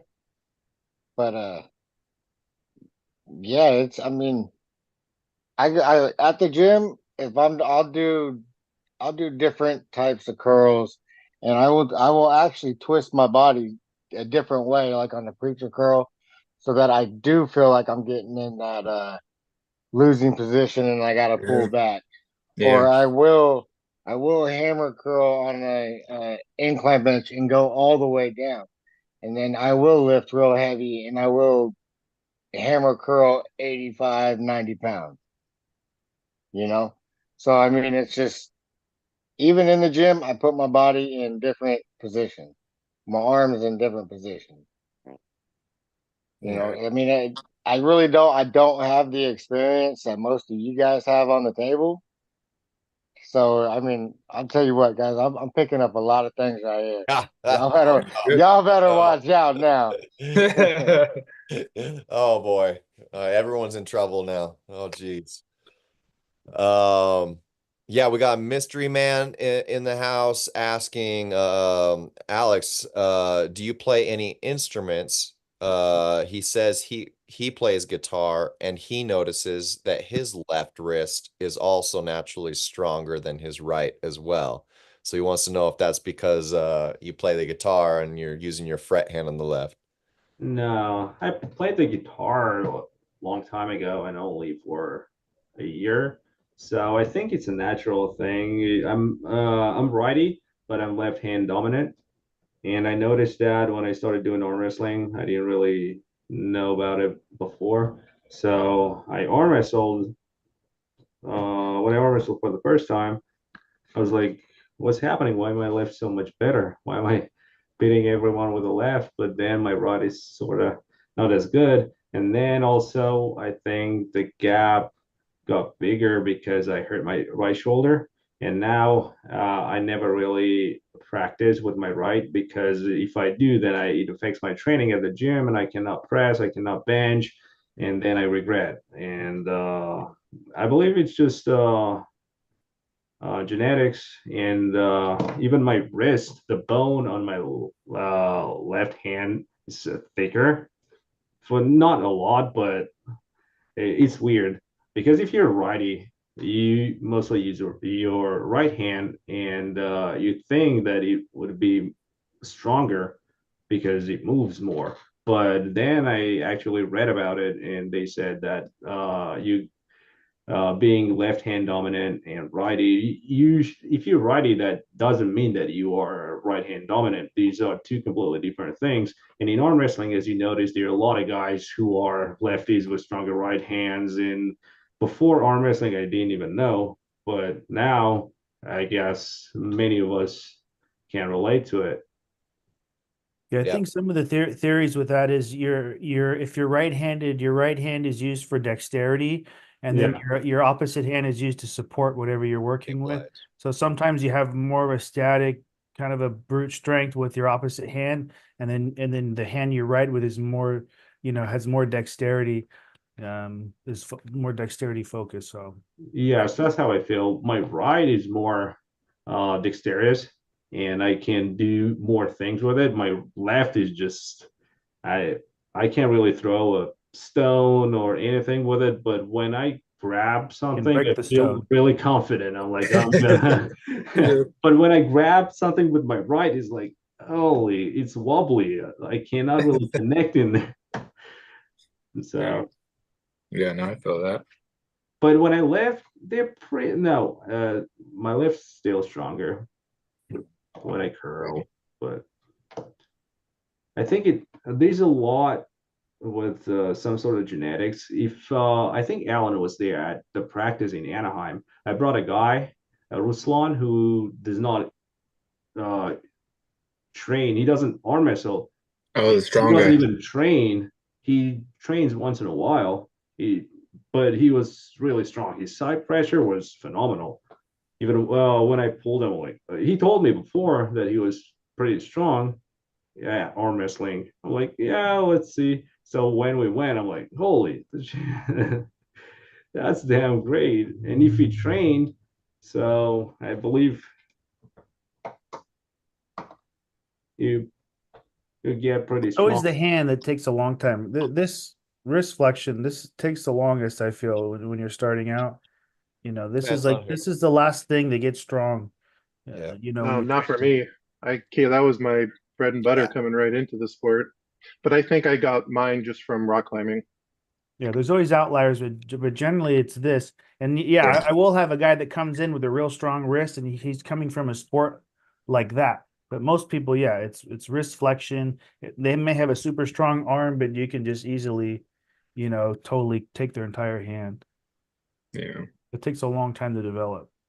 We got Ed Bedrosian and Jake Collins in the house. What's up, guys?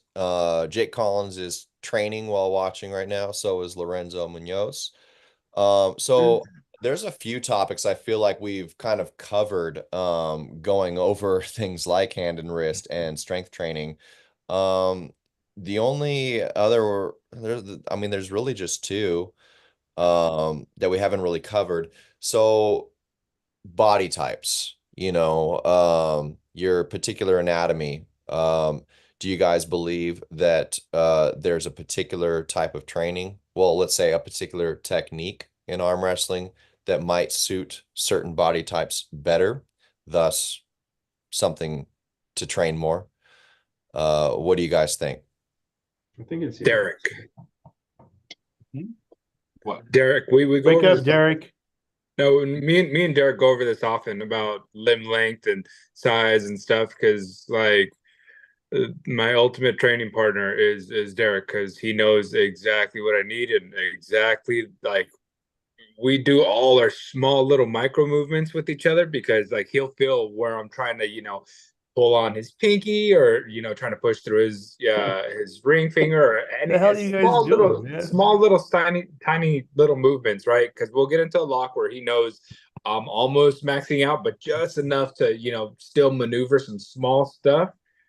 And we go over that. Oh man, if my arm was just an inch longer, I think I could push through right here, or I think of this, but yeah, Well, in your weight class, yeah, like if your arm is shorter than everybody's, should you be top rolling? What are you guys' thoughts?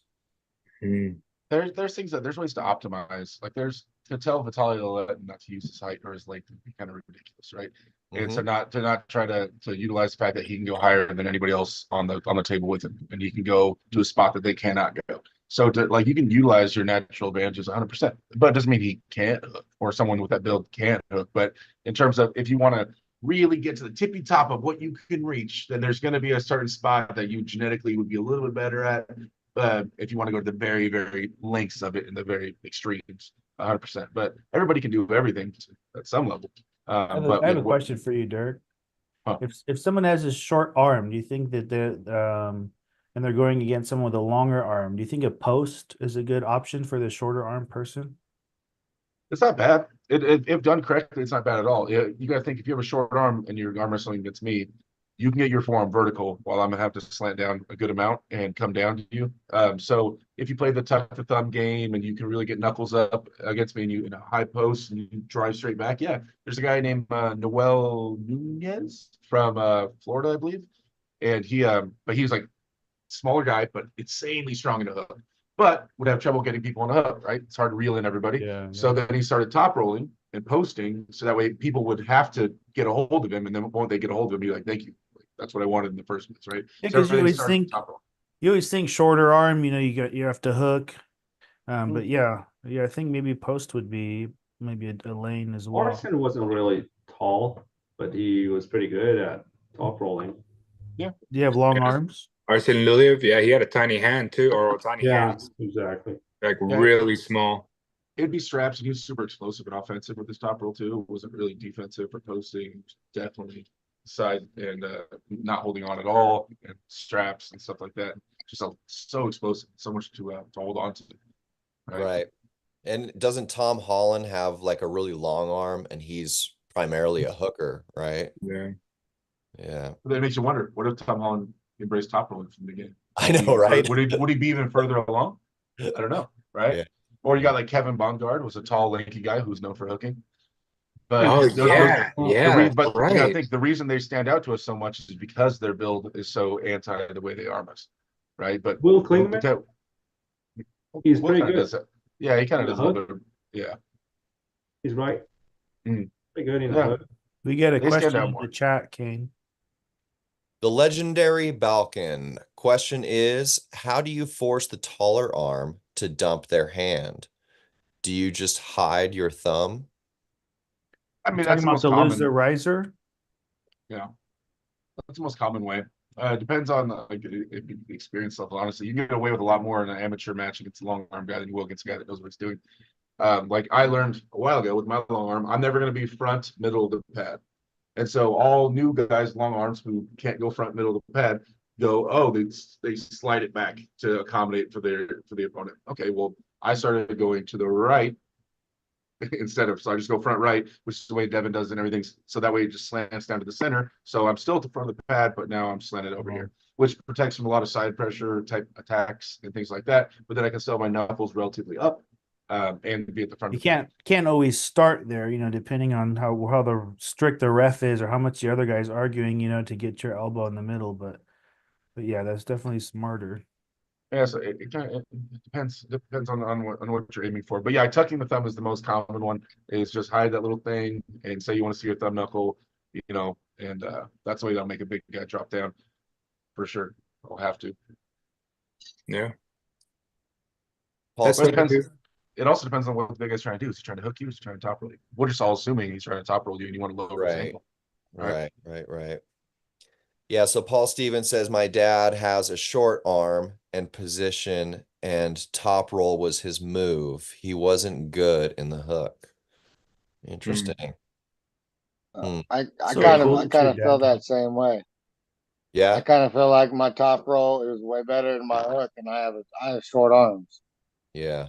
I mean, anybody who's ever seen me arm wrestle or is arm wrestling me knows that I'm going for the top roll first. Right. Right. And I just feel like my arms are shorter than most people that I arm wrestle in my weight class. Is it like to be clear when we're talking about Arson, who top rolled with a short arm and small hand, and the reason I brought up him being so explosive and offensive, if you have a short arm and I have a long arm and we're both top roll, if it stops anywhere near center and you let me start getting up and we start playing the height game, right? It starts coming into play, then you have a major issue.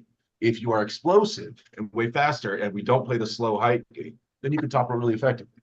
But if you go slow, we want to play that, we can play that, and I'll have a natural advantage, obviously. Right? That's what I've always told people. It's like, yeah, I'll have a natural advantage in height if you let me get it. If you let me work and start playing that upwards game, then I can go up for days, right? So but just don't let the long arm guy play that game. Be faster, be more explosive, hide your thumb, rise more, all the things. Right? And if you have the taller arm too, and you have the flexibility, like Derek's saying, not big guys don't always have that you can you can do something like this, where it's basically what Derek is doing already here, but the other way, and that can help too when coming out, and then you can drag it over to here to get more torque on the wrist. That's So- Caleb Velasco right there. Yeah. He loves to He's a start off low like hand this. top roller though, not the smartest. No, I'm talking moves about to use on elbow across the everything.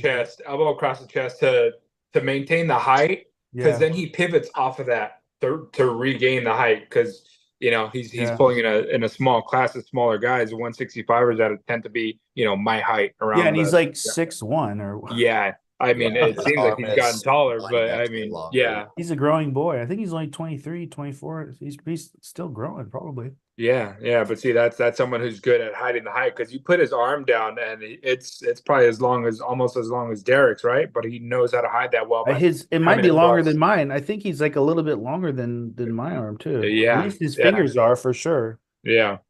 There's a lot of guys in that 165 weight class and 185 that do really well because of that advantage. Or they use that leverage really. They're Marshall Shortridge. He's Oh my God. yeah, I hate him. he uses it very well. Mike Brown, I feel like in the last year has really learned how to use his leverage really well too. And yeah, these guys are like 6'2" to 6'4". Yeah, big. And Yeah, the Mike Brown's like five is 6'4". category. Yeah. It's pretty wild. He's like an inch or two taller than me. Yeah, there should start being like some height limits on this class shit. You're 165. If you're in the 165 class, it's like 5'9" and below. That's Yeah. it. You got to give the rest of us You're a like chance, Devin's 'cause- height. Says the guy Yeah, with a man, massive. like- Says the guy. Tommy Heron Says the from guy San with a Diego. massive Tommy genetic Heron's advantage like- in the hand. Isn't Tommy like 6'2" or 6'3" and he's a 145 guy? Yeah, that's insane. Isn't that wild? Like, he picks it up and gets this shit going. Like, who's gonna have anything for him if he like really like puts it all in there? Like, Oh, serious, yeah. genetically, like Yeah. that'd be like me pulling a guy at 185, but he's 7 foot tall. Like, what am I gonna do with that, right? Like, Yeah. no, the amount of leverage, if he knows how to use it, and builds up the strength to obviously maintain it. It's game over. It's good genetics. It's what it is. Yeah, I'm waiting for a little bit of weight to be put on that guy. I think once he does and he keeps putting in the work, he'll end up being a 165 guy. But yeah, we shall see. So yeah, the only thing I'm about ready to call it a night, guys. I don't know, like the only thing that we haven't really covered is HIIT training. That's stupid. Let's cover the best training for amateurs. Best training for amateurs? Yeah. I don't feel like anyone in here even like trains a HIIT. Okay, so best training for amateurs. We've kind of covered it though. Okay, Like, never mind. Yeah, we kind of have. Let's go. Well, okay. No matter what they do, they have newbie games. So they just have to do something, and that's They okay. do. I think table time is important. They need to Table learn how to arm wrestle. Okay, they need to learn how to arm wrestle, and I don't think they should be doing any heavy gym work because they're still conditioning their bodies. Just maybe some high rep work, sets of 50, 3 sets of 50 type stuff, nothing heavy, and just build their shoulder integrity, build their elbow integrity. And then if I was going to add any strength training onto that, it would just be wrist flexion. And yeah, just condition your body, and that's all you really need to do. Don't have to be fancy. My advice is just don't hurt your shoulder. That's it. Once Mhm. you hurt it, it stays there. That thing never goes away. Just watch out for that. Some Try not PTSD to there. hurt them, and you'll be great. Yeah, I think we'd all agree table time is a huge thing for when you're new. But I more specifically have always really agreed and appreciated Derek's pursuit to start in a hook. I think that's really valuable, and I think it even helps people's top roll down the road if the whole point is conditioning yourself for arm wrestling, the elbow. Shoulder and the elbow, yeah. Right. If you're actually conditioning that, I don't know. It's cool if you're like starting learning mechanics and tricks and top roll, but it's only going to take you so far. You're not going to be stable or conditioned. But You can learn it all, but you know, yeah, the law. It sucks conditioning your elbow and shoulder when you're like 3 or 4 years in. You know, and they're yeah, like, I better start training this, and yeah. yeah, Ask Derek. That was me, but I was like a year in. Derek was like constantly trying to get me like, working the hook more, condition the elbow and stuff.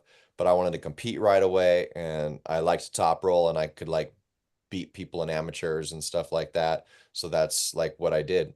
And then started losing a lot and started feeling a lot of pain in the pro category, and was finally like, okay, all right, I'm gonna do this. And Um, yeah, I think like, that's a lot of people do. You get like overdeveloped in top rolling. Top rolling is the easier path, less painful path. You go down that, you start doing that, and then all of a sudden, you're years in, you're like, I really need to develop this hook, and you're like, oh, it's so underdeveloped. I haven't worked on it in ever. Like I have no bicep or chest. You're like, it's such a long process. Hi, Alan. I mean, no, that was 100% me.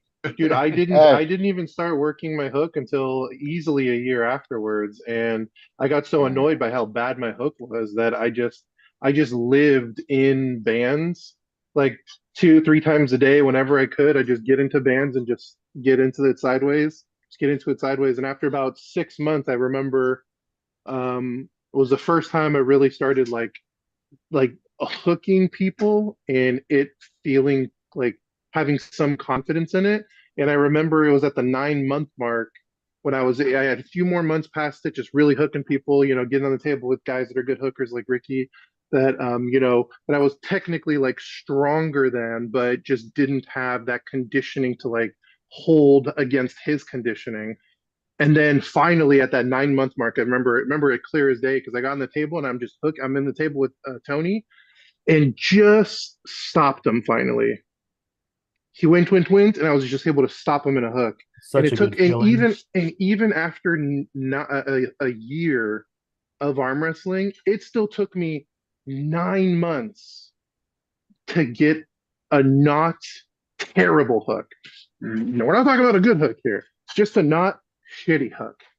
And it's it's one thing I am always trying to tell guys. I'm like, even if they're new and regardless of what it is, I always tell them, come to practice as often as you can, so long as it doesn't hurt too bad, and always train inside because you just want to get that out of the way because having that inside training is going to make the difference on everything. Because even if you're posting and you're high and you're going outside, you want to be able to drive across that table. You don't want to just have to churn and then be on the back of the pad and then try to drive. It's so much easier if you're just on the middle of the pad, you have that height, you can just move sideways. That's still all side pressure, even though you're pulling completely outside the whole time.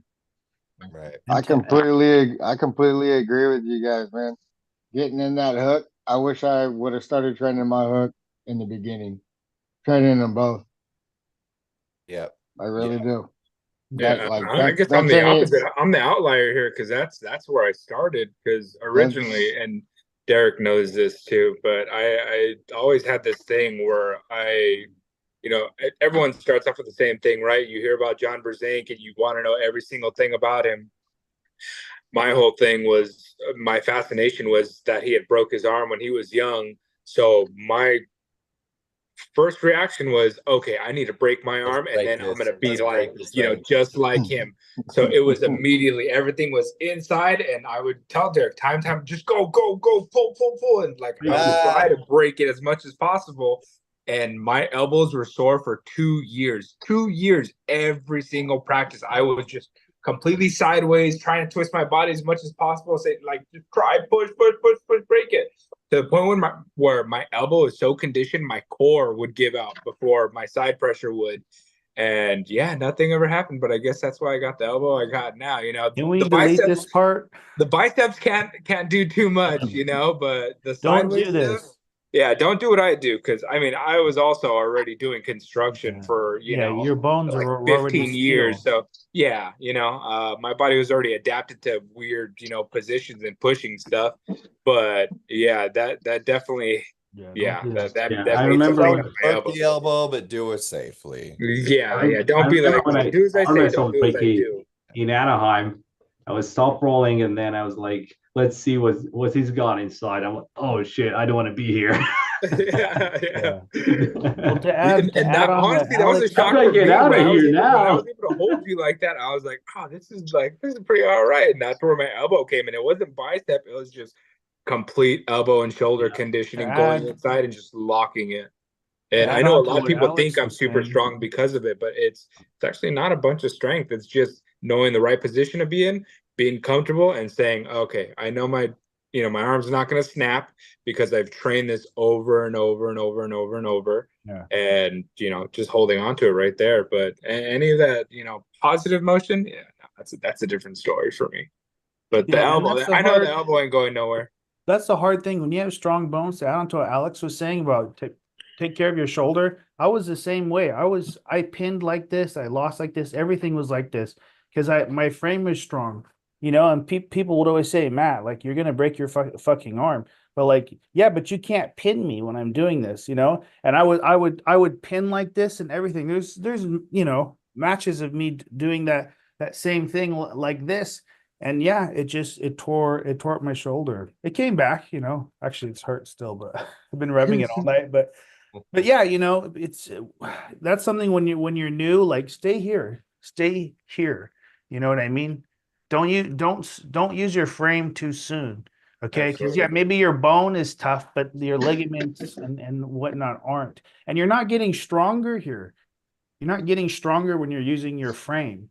You know Yeah. what I mean? You're not building the muscle. You're losing months and months, maybe years of strength and development.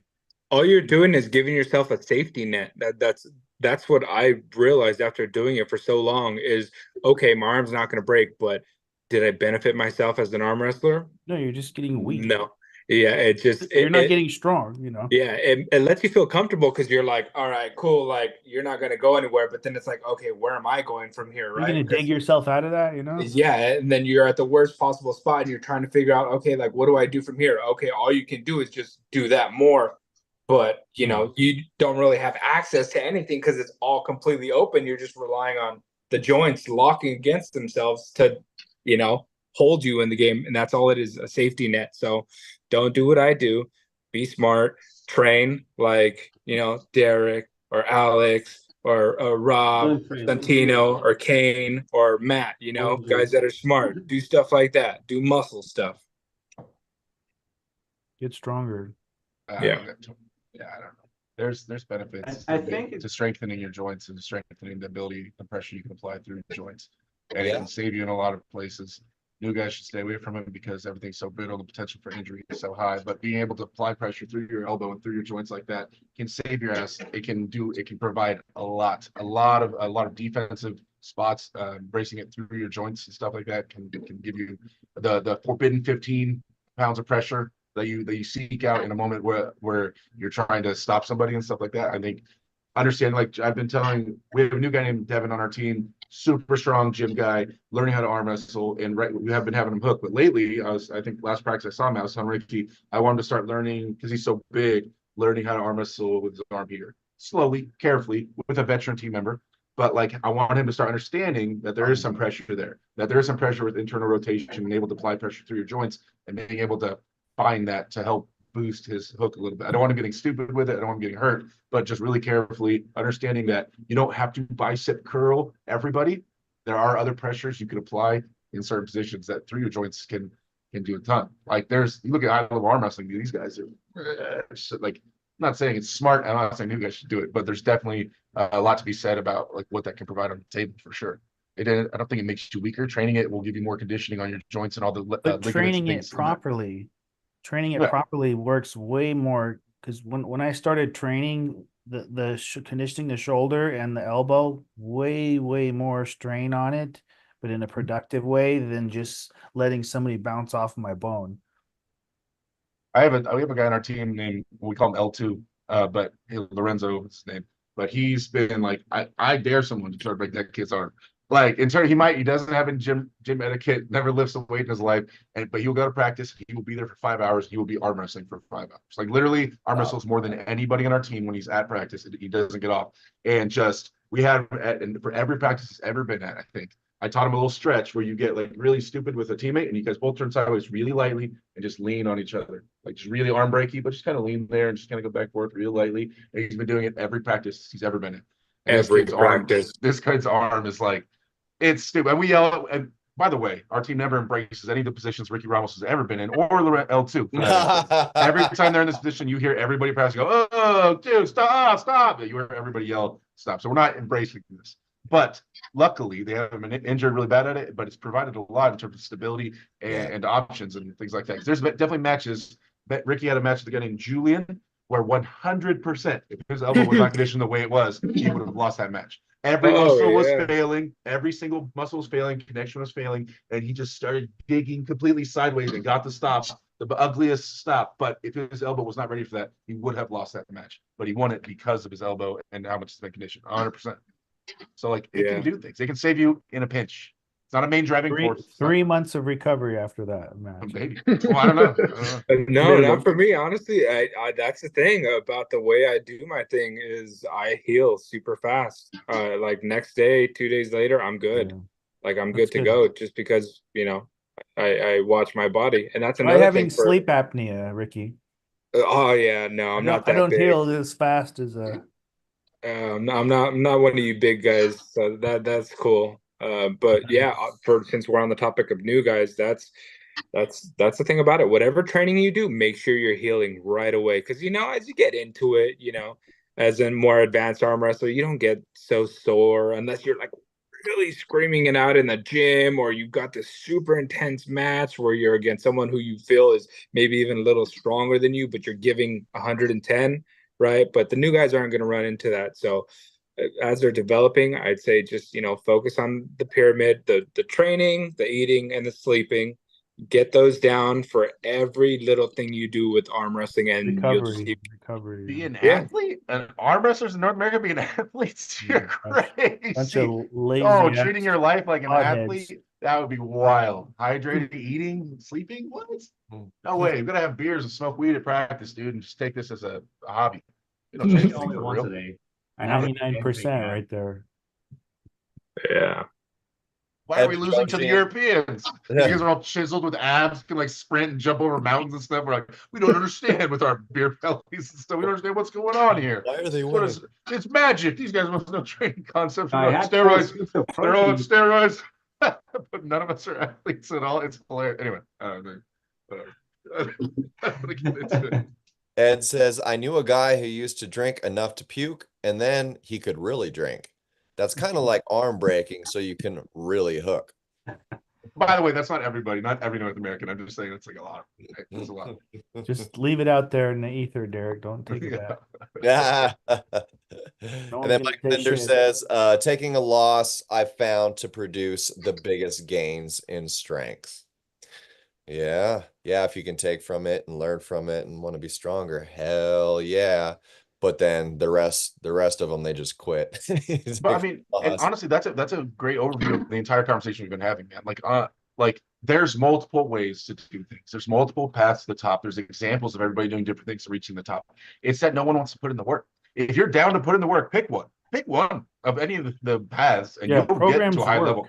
Once you get to a super high level, then you can start focusing on whether you're doing the small specific things right. But if you pick one general routine and actually stick to it, and actually train every day, and actually do things the right way to heal, like you're going to make it really far. But people don't, they get so obsessed with the details early on, and they're like, oh no, I did wrist curls this way for 3 weeks and I don't see the gains I want. I need to do, like, they don't stick to anything and just do it and just go all out with it.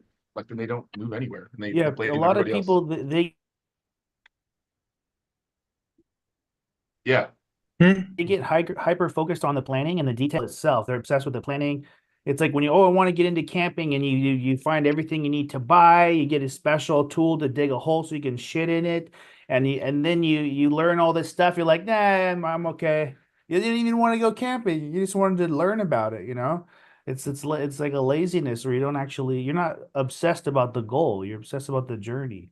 Yeah, People are like, Derek, why do you always put out like your training stuff and your secrets? No, they're not going to do the stuff I'm saying. Yeah. That's the thing. They're not actually going to go do the work. So it's not like I'm super worried about it. I've been telling Alan everything I've done for training since I've met Alan. So like, it's at some point he has to stop getting in the cupboard and start going Hey, after. I'm actually down He called about you 10 fat. pounds right now. No. Alan calls Alan fat. I'm echoing his. Oh his yeah, words. yeah. No, he's Yeah. fat. I'm fat as shit. Yeah, he's fat. But he's also super strong. Yeah. But the stuff's not Yeah, rocket no, I'm science. I started doing a thing here, and I'm already down 10 pounds, so hopefully I can keep it up. And 10 pounds to you is like a fart, though, dude. hey, man, whatever, it's still something. Hey, Matt's a I'm proud of classic you, hater. man. Yeah, I'm proud of you. Matt's a classic Yeah, hater. Look at that, man. dude. Hater. Hell That yeah. I don't worry about Matt. Yeah, I mean, but when someone's that much weaker the than you- only people that I worry about is the people I can steal on the table. That's right. And Matt ain't one of No, Alan knows I love him. You know, you guys are creating a monster, them. Who? You know, Matt? You can actually compete and stop leave his garage every once in a while. See people if you know don't what's- people Hold don't on, wait, what? realize that we all talk privately, you know. People think we have this big like feud and all this stuff. You know, this is I just hate for you. fun. I hate you, Matt, and everything Yeah. you represent. Yeah, Make that very clear. I want the world to know that I am feuding with Matt, and I never talk to him on the side, and I hate him. Be careful, my haters are getting real excited right now, man. Oh, that's me. That's all 500 of those accounts is just me fucking. That's I'm not working out because I'm just spending the whole time fucking with Matt. I've never seen anybody get as worked up as Alan was getting when Matt was talking crap on the microphone at North vs. South. I look over across the corner. I'm laughing at all. He's mostly Oh, directed yeah, at you me, were. And Alan is hyped. He is like pacing, like Derek, tell him. He literally like 3 times said, Derek, tell him this. Come say this back to Matt when I walk around. Like, yo, he's I literally I angry. wanted to go over there as soon as Josh picked up a mic and both of you guys were talking. I'm like, where's my mic? Give me a mic. I'm gonna start talking so much shit right now. Oh man, I love it. You guys did a great job at that, by the way. That was some really good commentary. Yeah, I think I had too many porters there, man. No, I think you had the right amount. It was Okay. it was good I got so tired at the end. I think I have like a food intolerance or something to those dark beers. I got so fucking tired. I would literally I came out, I did it. I talked to like a few guys and I just went into my car and like slept for like 30 minutes. Yeah, he got real quiet all of a sudden. He got real did. tired. When South started taking over, he got real tired and he needed to go sleep in his I car. don't care about that stuff. Losing. Matt just disappears, Homer Simpson into the bush just as South starts taking over. I don't care about those things. Well, I'm Hey, proud look, of you. guys, the I'm oldest pretty trick sure in the book. The fact that it was 125 degrees didn't help anybody. So No, it really didn't. Yeah, Matt, you would just like shout out these random things like constantly, and they were all hilarious. But I remember the point where you were like, what was it? You were like, but it's not over yet. And then Derek like, actually, it's over. Then you like, oh, the match is over. Imagine if we had our all of our South guys like Alex actually show up at North vs. South, or Alex. If Alex took a match. How about you take a match? I took a match. I destroyed you right in front of everybody all day long. It was a day long match of me destroying you, Matt. You know I'm coming for you though. I'm inevitable, Derek. In which way? On our wrestling table? I'm inevitable. We pull. Is there videos? Did we get any videos of me and you pulling that day? I don't care hope how someone many recorded. times you beat me, Derek. I'm coming. Okay, wait, back up, Alex. Yeah. You're like a 154 guy. Yeah. 156. Who would yeah, who would you pull from the The north? water cuts that 145 class. Who would I Alex? don't know anyone though. there's nobody for him. For Ali, Yeah. I mean, dude, at 154? 154 I don't and think so. in California, no, They would You say have to go up. Chewy. Chewy's a little lighter though, no, right? No. no. Yeah. I mean, will mop Chewy. you but can't. I mean, What Alex about our is- hookers, Santino? What about our hook pullers? No, No, not dude. no, not at that weight, not a match. Even at a higher weight, Yeah, no. 165 and below, like especially left-handed, like shit. Yeah, good luck. What is the tournament? Yeah, I don't even want to pull Alex It's in my next weight class. spring in Let's April. keep him out of there. Dude, Fucking like 30 wow. pounds I've more been than always or coming 40 for pounds more than Alan Alex. I don't want so any many of that times. whatsoever. And he whips my ass every time we pull. Alan, let's Yeah. pull.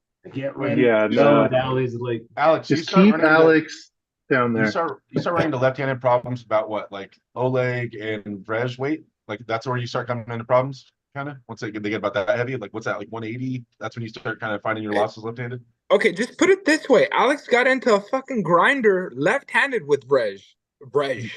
Left-handed grinder. Okay, that lets everyone know where it's at. That's enough to be said right there. Wait, when was this? He was pretty tired. Oh, yeah. Vrej don't get tired. Yeah. Vrej pulls 18 weight classes every tournament. Yeah. No, don't I saw don't him do downplay like yourself, 1,000 man. dips before a tournament just to warm up. It was crazy. Yeah, don't He downplay probably yourself, man. ran to the tournament. No, but no, I'm saying that's amazing. We have great left-handed pullers in California, and I think in California, Alex doesn't start finding his losses until about 20 pounds heavier than where he's at, which is wild. Like, that's amazing, and I think nothing below. Yeah. It's crazy that 20 pounds you start finding losses, but in the super heavyweight class, it's like they can be people like 100 pounds heavier, you know. Lose some weight, man. Get healthy if you want to play with the big boys. No, I want to play with you, sweetie. Me and Alan put our lives on the line for this strength, right? We're shortening our lifespans to sort of win these classes. Enlarged heart, clogged Yeah, arteries. it's definitely for arm wrestling and not In-N-Out just for the ridiculous love for pizza. Ed says Luke Kent catch weight versus Alex. Wait, isn't Luke? I always assume Luke's 175. Am I off? No. That's what he competes at, right? Luke cuts to 76, but he sits at 85 to 95. But yeah, I mean, but if he's going to compete, we're going to see Luke at 76. And then Alex would have to come up. But Well, the only time Luke 250. gets to 76 is, well, in recent years, in the past decade, I've only seen Luke touch 76 for the big money at Greg's stuff. Besides that, that's the only time, and he don't even look like himself at 76. Luke, good strong Luke is 85. These days going up. I think I want to go even lower, maybe 150 or 145. Hey, there's a 145 weight class now. Oh my god. Yeah, Luke, when Luke's in competition ready, Luke is ungodly strong. Like he is absolutely insane how strong that he gets. It's weird. It's bizarre. How's Brandon? I always mess up last name. Rain. How's his Rain? last name? How's his left hand? Is he as good left handed as his right hand? No, he's better right-handed. Yeah. He is better right, and he's also like 120 pounds or something, or like You know who's really strong, but he doesn't live in California. Roman Gromov? Yeah. Yeah, I found out the hard way. him. I want to really feel it. They say He's that he's the insane. strongest Yeah. at one. Rick and I pulled him last year in Oklahoma, or was it 2 Who years pulled ago? him? Ricky? Both of us, yeah. Both of us did, yeah. And Arkansas, or where were we? Oklahoma. So the Oklahoma. interesting thing about when we were talking about anatomy, he's built very well for the sport too. So he's got a long arm and a really short thumb. And so like you have to come down a lot for him, and he's just got this really long arm. So he's built well for but yeah, incredibly strong, incredibly smart, super humble. And dude. you know what? That would be a great match because both of you guys, the top two parts are the wrist flexion and the lat drag. Those two things, oh my God. Yeah, like that'd be just good. freaky. That would be a good match. Yeah. I'd have to train a Bro, lot. Alex, are you willing to go to Tennessee in December? I don't know what's in Tennessee. Okay, so Larae Jenkins is doing that invitational, and Ricky and I believe, were confirmed for the 176. Yeah. But they're doing we're talking a 32-man bracket, and we're talking all the killers from the whole country are in this. And I know Roman's in the 154. Are they doing left hand too and right? I believe they're doing left and right. Mike Linder is confirmed for the 154. I don't know if he's still in it, but either way, like this has been booked for like a year, and they had the 154s filled up and the 176. But they're people are dropping out like flies because so many killers are in there. So they're as far as I know, he's trying to get some more top 154s in there. When is that It's tournament? December 9th, right? No, it's later. I think it's Or later in 7th. the month. No, I it's early December. It Was might it? yeah, it might be the 7th, but yeah, it's a really good event, but if you really want to fill the tippy top in that particular weight class, that's gonna be it. They got a bunch of bad dudes in there, Yeah. including Roman. Yeah, I think I can prepare for that, but yeah, right now it's just the elbow. I think it'll go away in a week or two. It should, because yeah, it doesn't feel right after that pop when I pulled the Leroy. So hopefully it'll get better, and maybe I'll just look it up. I never pulled it at 154 because in California we have only 0 to 165. Right. That would be pretty interesting. Yeah. I'd love to pull. Yeah, definitely love to see that, especially to see it in person. Woo! Past my bedtime, guys. Okay. Yeah. I will reach out to Lorray about that, Alex, and we'll see if we can figure something out.